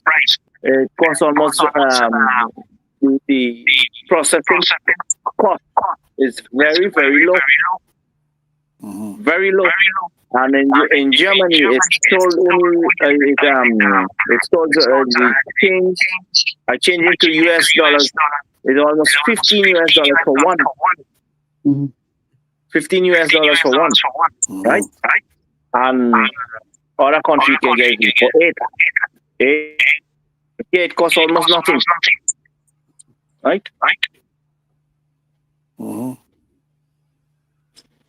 This is where government comes in, and if they assist the farmers with marketing on the international market, and they have to be that partnership for the development of different industries in Trinidad. Yeah, but the past government, what they did, they kill agriculture. They tried to kill agriculture always, right? Even the honeybees, they destroy everything. So, and they focus more on importation. As a small country, we have to focus on exportation, right? When they import, they have a middleman there, which is them, right? And they're not giving anything to the people. Another major aspect what we are finding is that a lot of people are interested. So we have tourists who visit the farm. They enjoy a day with their families. That So is always popular here in the US. I mean, when I was going to school in Washington, D.C., we always go to these farms out in Virginia and so, and they pick as much strawberries as they can as a student. They love that. Like $5 they get a bucket of strawberries. Florida here, you get a big bucket of mangoes for $15. You pick it up yourself. You see something, no? Every American that comes to Venezuela, when he tastes the sugarcane juice with lime or papillon, the panela, right? We say papillon, he gets crazy, right? He wants to carry as much as he could on his suitcase, right? So they don't see that over there, but they see strawberry, they see mango. No, mango, no, they don't see that much. It's expensive over there, but here it's very cheap. So we have good markets. I don't see where there is a problem that we cannot invest in improving the agriculture system. We did it here in Venezuela. It worked very good, very good. Not importing nothing. We process everything here what we have to process, and we export. The best coffee as well is from Venezuela and cocoa. The thing is that even though we don't export much, but by consuming what we're growing or what we're producing, that as well will bring down the import bill. So you see, we don't drastically, have the import. But we cannot focus in export the best outside and leave the garbage for local use. That is one of the biggest problems too that Trinidad have. Now, for example, some time ago I bought coffee from Trinidad. It said made in Trinidad and Tobago. And it was the best coffee I ever tasted. It was so colorful and beautifully packaged, right? And it has something like like if you're going to smoke a Cuban tobacco, it was so pretty. But why don't you give that same quality to our people? They don't do it. No. Right? Yeah, so what I'm saying is that our food bill is so much. We have to set benchmark how much we're producing now, or how much, or where we like to be 1 year or 2 years or 3 years down the road, and we have to show them what sort of savings we can incur and bring down our food bill to like Mhm. from 7 billion to up to about 2 billion, so that Mhm. you could use that savings to incentivize the farmers back, form cooperatives, and get them guaranteed markets and all these sort of things. You Also, see, dry food, the dry food, conserved food, right? yeah, You yeah, know, we produce so much. We have plants that we make conserve natural food, dry food. We, for example, carrot. You can dry carrot. You can dry almost everything dry, Mhm. right? dehydrated. Yeah. Dehydrate, Mhm. dehydrate products. Mhm. Dehydrated products is very good products. Now you have reserve in the country and you have to export. It is not bad investment. Now that will obligate when you have an increase in agriculture, that will obligate price to go down. I see the echo went away. We're hearing you guys much better now. Yeah, it's gone. Ah, All well, of then Dr. Yeah, Maharaj was the fault. yeah. Okay. Now you obligate. Look at the. I'm not agriculture, but common sense will show you when you have a high production, it will obligate you to go down. The price to go down. Food will go down. There will be food in abundance. The inflation will stop.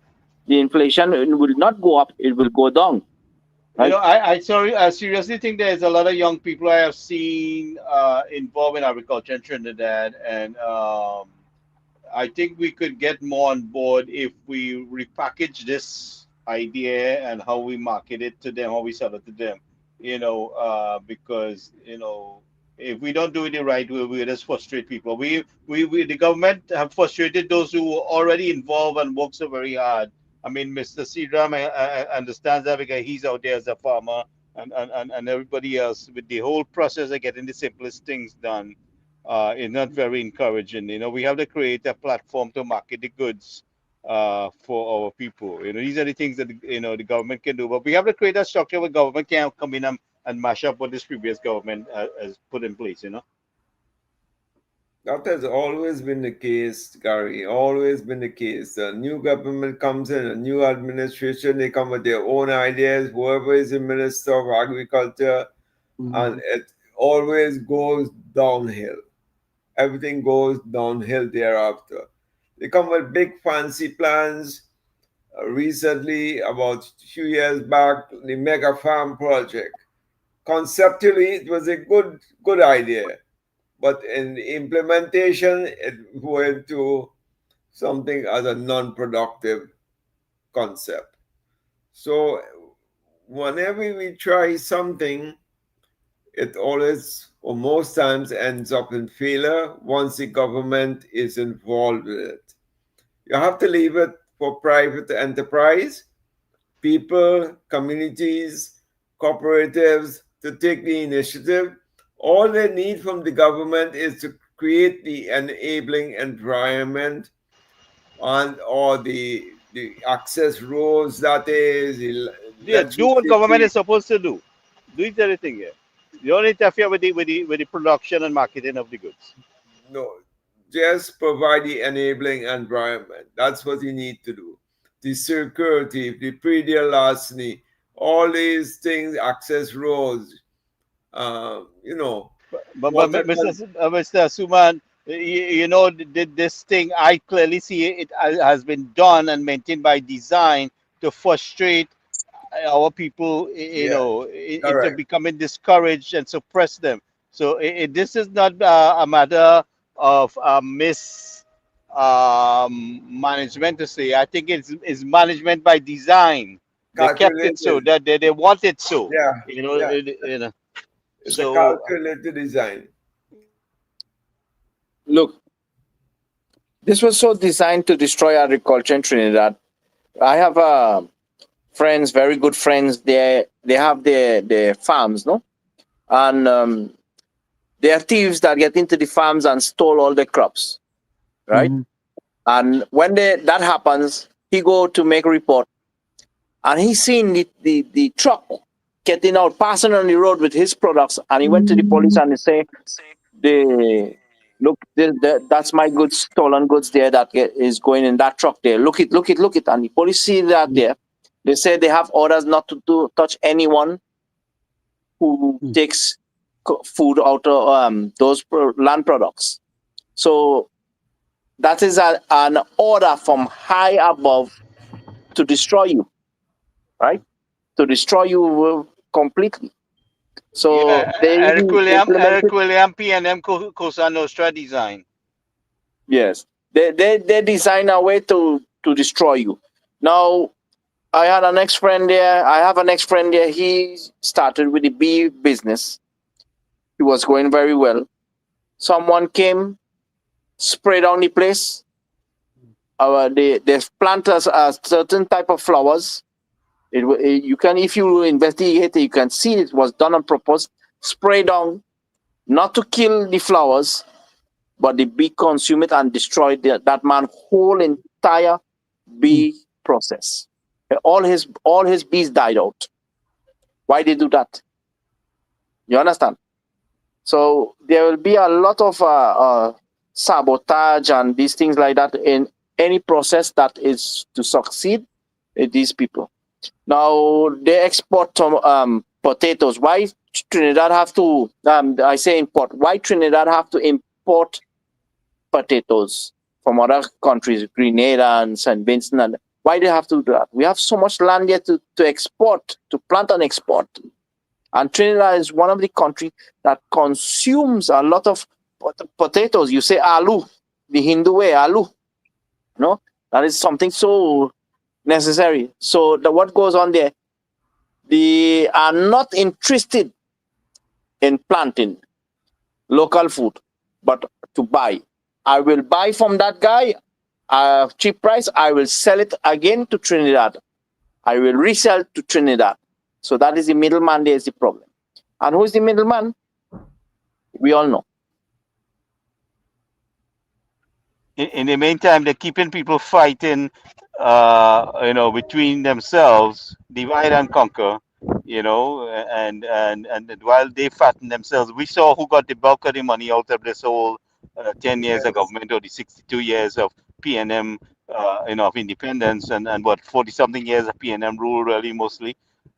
So let's hope we could put our heads together, keep the information coming there. I mean, we could not depend on real media on the ground there. But the thing about it is, social media has taken over the actual print media, and you will find that print media picking up stories from social media. So social media is dominating. We have a platform here. By next month, I should be able to stream on multiple platforms like TikTok and everything. I'm going to add it on, so it's not going to be just YouTube.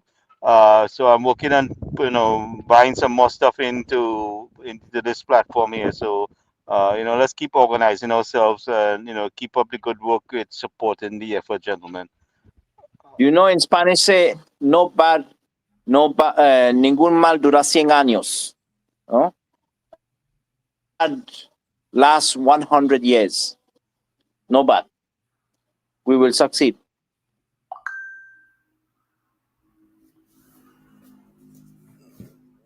Mr. Sriram, you want to add anything before we close out?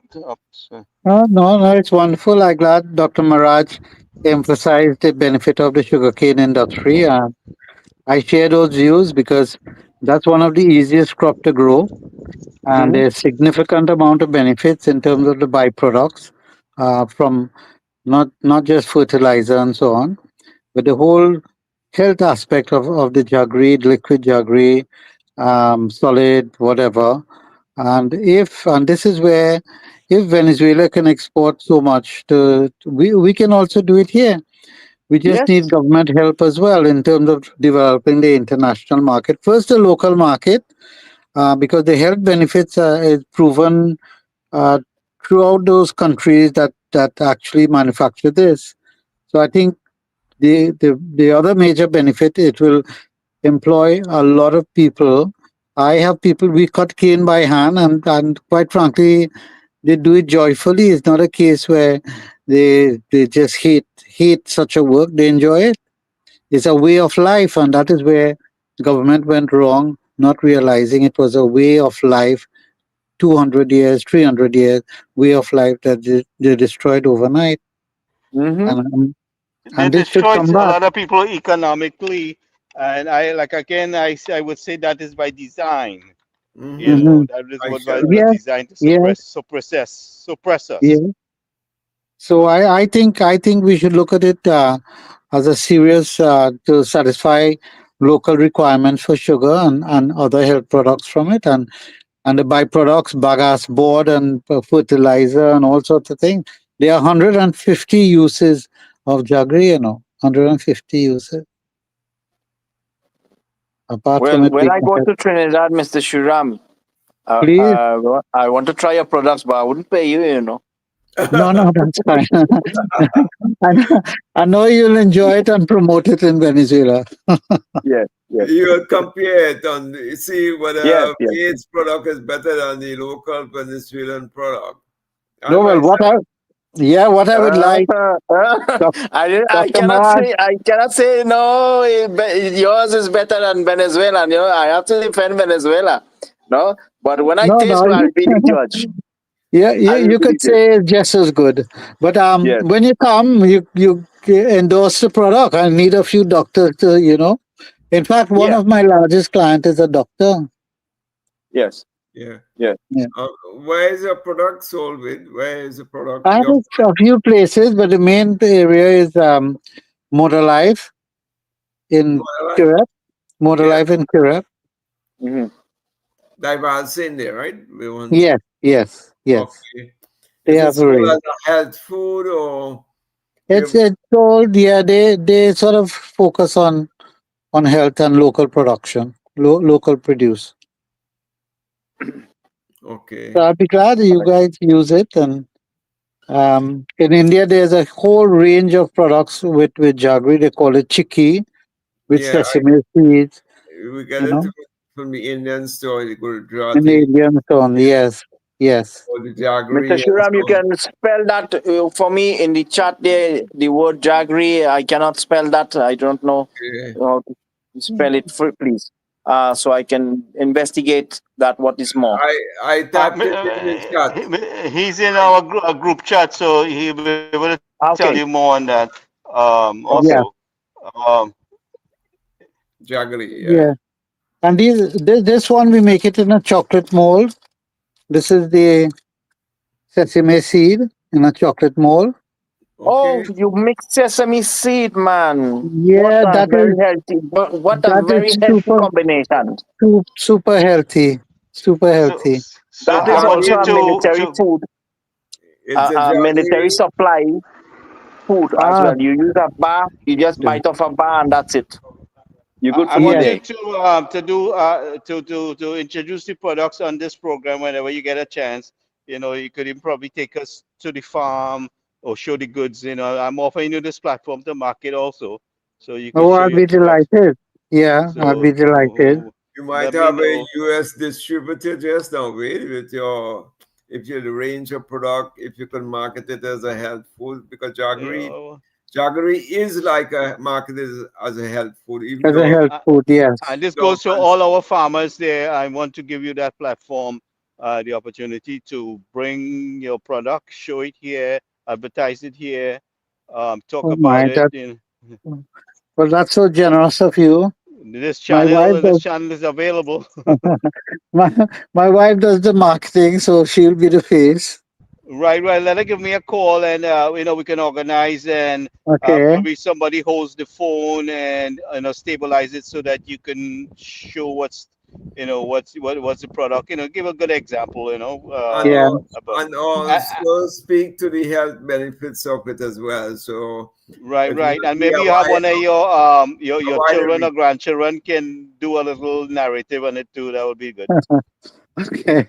But when you're all coming to Trinidad, do give me a call. You But know, Motor Life is the only place, so it's sold anywhere down south. Yeah, hold on. Carrie was just giving. Carrie, just give me the places where MS Supermarket Oh, in that is, Debe. yeah. You know MS Supermarket, right? Yes, I know. Right. And then Herbs on Health, and that's in Gulf City Mall. Herbs on Okay. Health.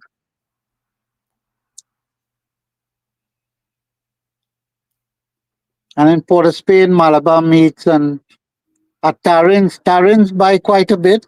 That's a Venezuelan shop. And she makes con limon, that is the mix with lemon. So she has a Venezuelan clientele. The one mixed with sesame seed is what? What is that called? That is called chicky. Chicky. Yeah, Jaggery and sesame seed mixed. it's such a simple recipe, but you have to be careful when you're making it. It's easy to burn. Mm. Yes. Mm. So Yeah. We put the let me tell papel on the panel, what you panel, some of us, we use the panel here, some state use the panel and put sesame seed, put nuts, a lot of healthy seeds, dry food as well. And it dry is, food. some soliers here use that as a survival kit, It right? is. As a survival kit, no? So very, very healthy food. Now they say doubles is healthy. I don't think doubles is very No, healthy no, at all. Very doubles is not delicious, yes. healthy. It's very delicious, yes. But It this is. panel, this product, sugarcane product, is very nutritive, very healthy, very long lasting, and it is also, how you can say, a reserve for the country.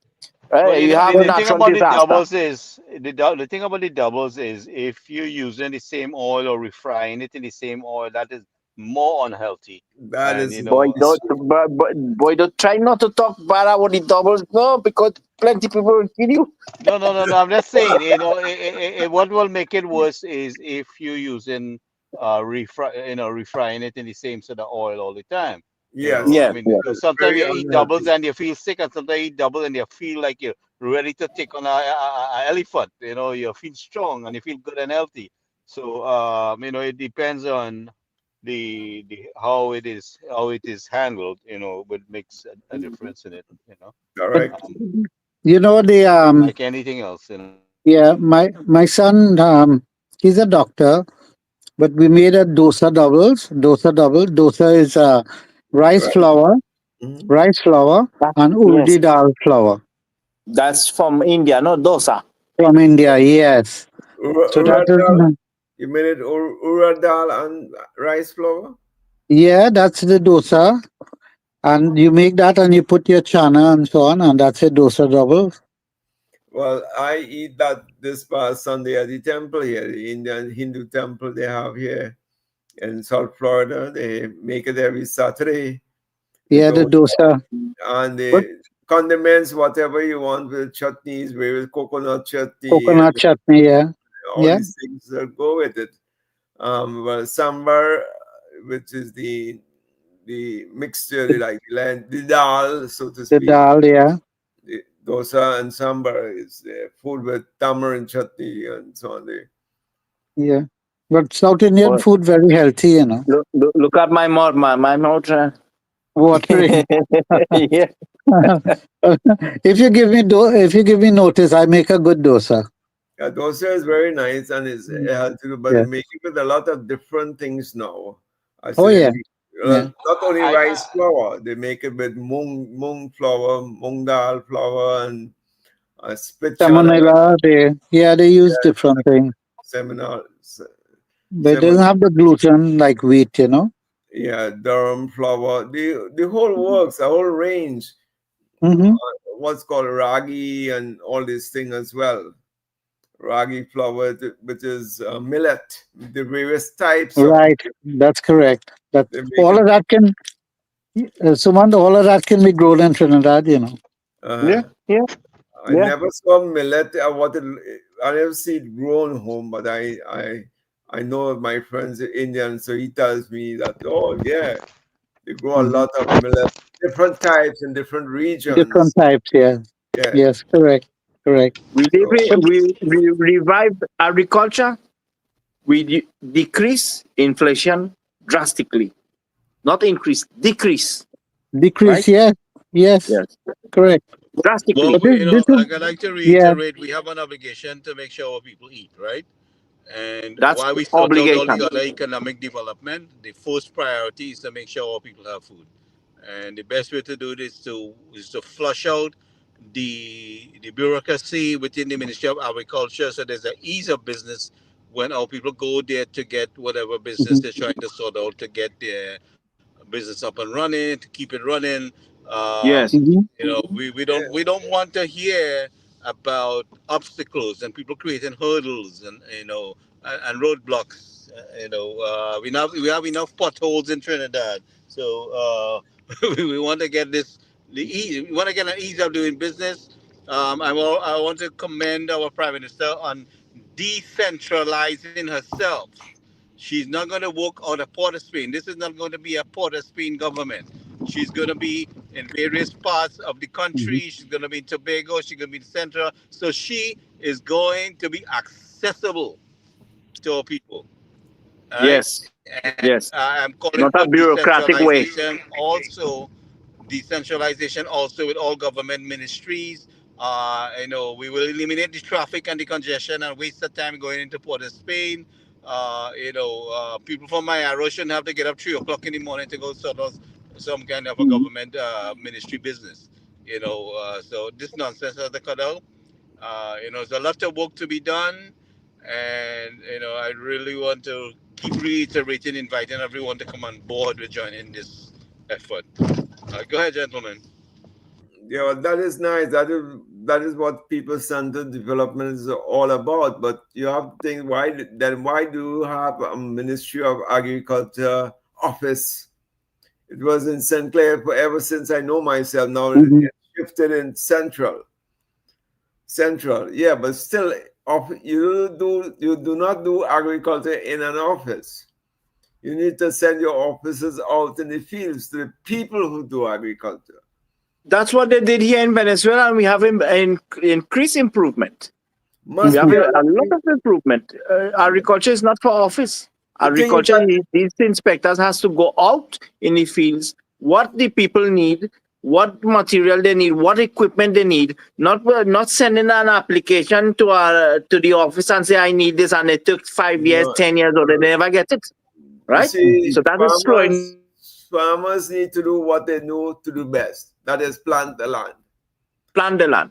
Don't let him come and you have to send him to dress up and go to the city and spend a half day to fill a little form. Why you cannot take it to the people? That's what I'm saying. That is people-centered development. When you take the administrative side of it to the local population and do it there.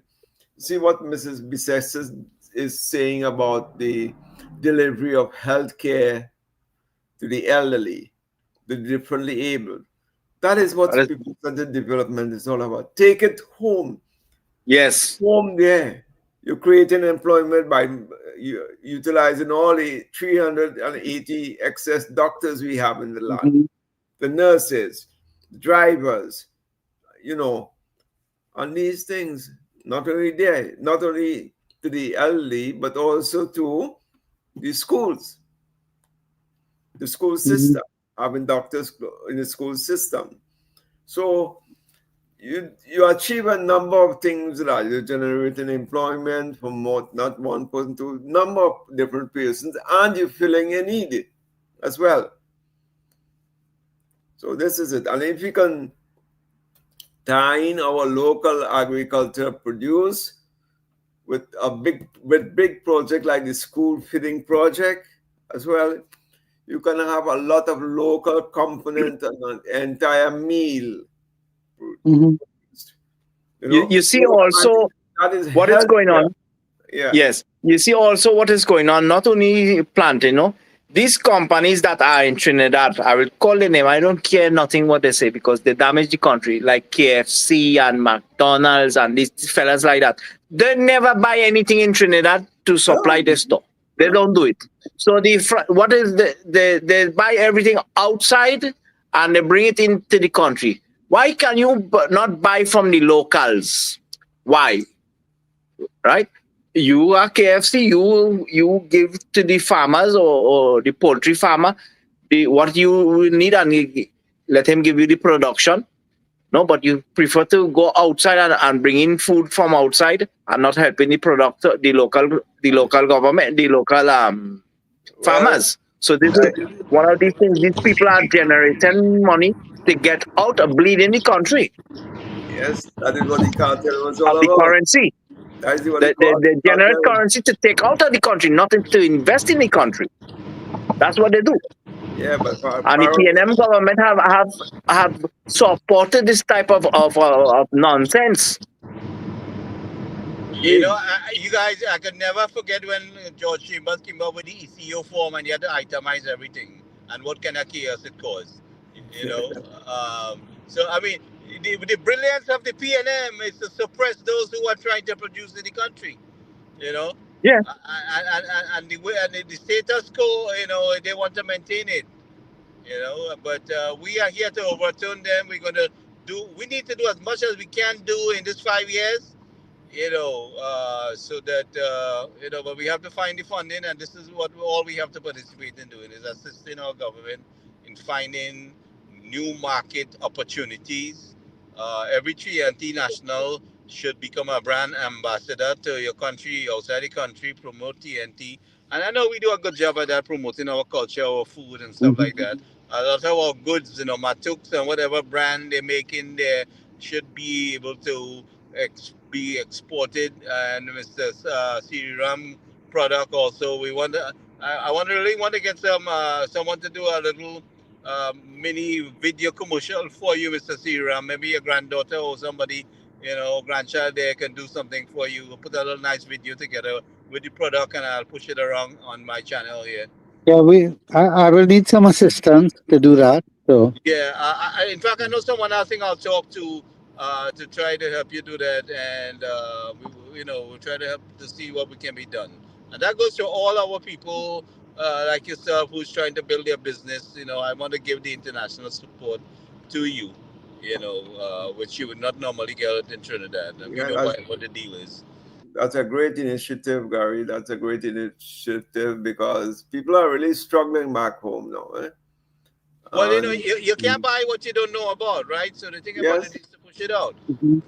yeah, and these things are really can be classified as supplements, health supplements, and once you market anything like a health supplement, it has a more ready market for the upscale clients. So that's always a plus. yeah, well, I think I like the wording by Dr. Maharaja, a survival Yeah, item. You know, it is a Yeah, survival item. Trinidad is used so by. propense. Trinidad is so propense on natural disaster like hurricane and them things like that. So let's say you don't have electricity 3 to 5 days, which happened here in Venezuela. We had food supplies. How can you Yeah. tell a child there's no food? You cannot tell a child there's no food, right? Mhm. The child will not understand that. So you have this local product as survival skills as well in case of an emergency. It's better to have something that you don't need than needing it and you don't have it. Yeah. Exactly. Exactly. Well, this year I'll try and get it in the school feeding program. So whatever help you all can give, I'd be grateful. As a Well, drink, we anything. will promote and advertise as much as you can here, and let's work on getting Okay, your, you know, your product. I will kick it out on this channel as much as possible. fantastic. And I think a lot of work to be done. I think with your team, there's a tremendous amount of intellectual capital that the government can access. You know, so I looking forward to major changes and very positive and because we have turned the corner. That is critical. We have turned the corner, and therefore we have to chart the way forward. We have to chart the way forward. I don't like that term turn the corner because I remember the West Indies team anytime we win a test match, oh, we turn the corner only to lose 2 more after that. Oh Lord. Every series they won the first one, okay, we turned the corner. and he lose the other 2 matches. Oh, then you never hear nothing about turning the corner to the next series comes around. West Indies cricket is a different story, you know. That is turning in the corner. It's always turning. We have been turning the corner for the last 20 years. No, Yeah, well, I 25 believe or in 10 years. climbing the mountain and judging the river or whatever you have to do, but we're going forward. Yes. Yeah. Yes. I think so. So, well, Ved, I hope you get a good hearing. If they get a hearing from the the present government, that will be an asset. Let us know what's happening. So we'll keep our options and our minds open. And if you have any other or additional ideas, you can generally share it around. Yeah, certainly. I will send you the presentation I did on the sugar industry. You'll critique it, see what's possible, and Dr. Maharaj will have a lot to say on it. But I'm looking forward to restarting the sugar industry, even on a small scale, to satisfy our own local demand. We're spending We're not 400 sure that it's million. going to be needing, and there's a lot of products can come from it. I mean, but if Well, it's supplying the Caribbean, Gary, that is where the scientists will come in now. Yeah, The scientists will come in and say A, B, and Dr. Parum is a scientist, so Parum is a scientist, Well, Guys, great. My neighbor back home used to feed every lunchtime, give the cow molasses and oats. Yes. Every lunchtime, and the milk production was super from that cow. Exactly. So, speaking about I am a scientist. 2 years ago, I get certified as a scientist. So on some work I did, scientific work I did on stem cells, and I get recognized as that. Right. Oh, we need some food scientists on board too. Yeah, we need a lot of nutritionists. You see, the people know, if they know how to eat properly and grow our food properly, there will not be so much health problems in Trinidad. There will not be. I am sure of that. Well, that is an area we need to amplify and talk to the Minister of Health on it.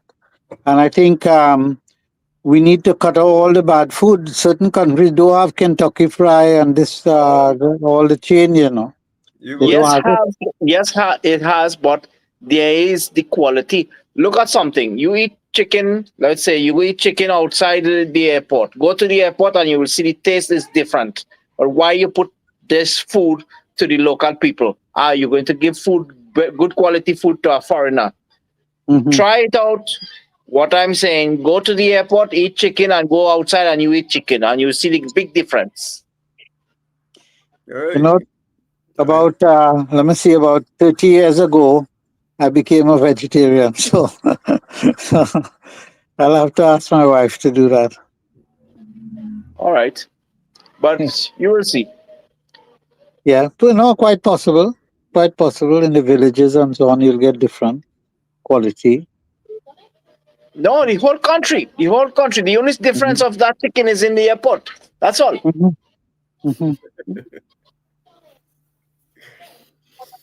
Well, fellas, I just came home about 2-3 hours ago. I was since last night a whole day today in the hospital. I say goodbye. Yes. To you guys. And I will talk to you next week sometime. Need some questions answered from you. Okay. Happy Mother's Day to Trinidad and Tobago. Yes, happy Mother's Day to everyone. Everyone else, yes. So thank everyone for joining us, Mr. Syria, Mr. Suman, Dr. Parum. Yes, thank you. So, you guys want to do anything tomorrow night? We'll look and see what's going on, and I'll set it up. Okay. Yeah, thank you all, and good night. Good night, good night, everybody. Thank you, everyone, for joining us. Yeah.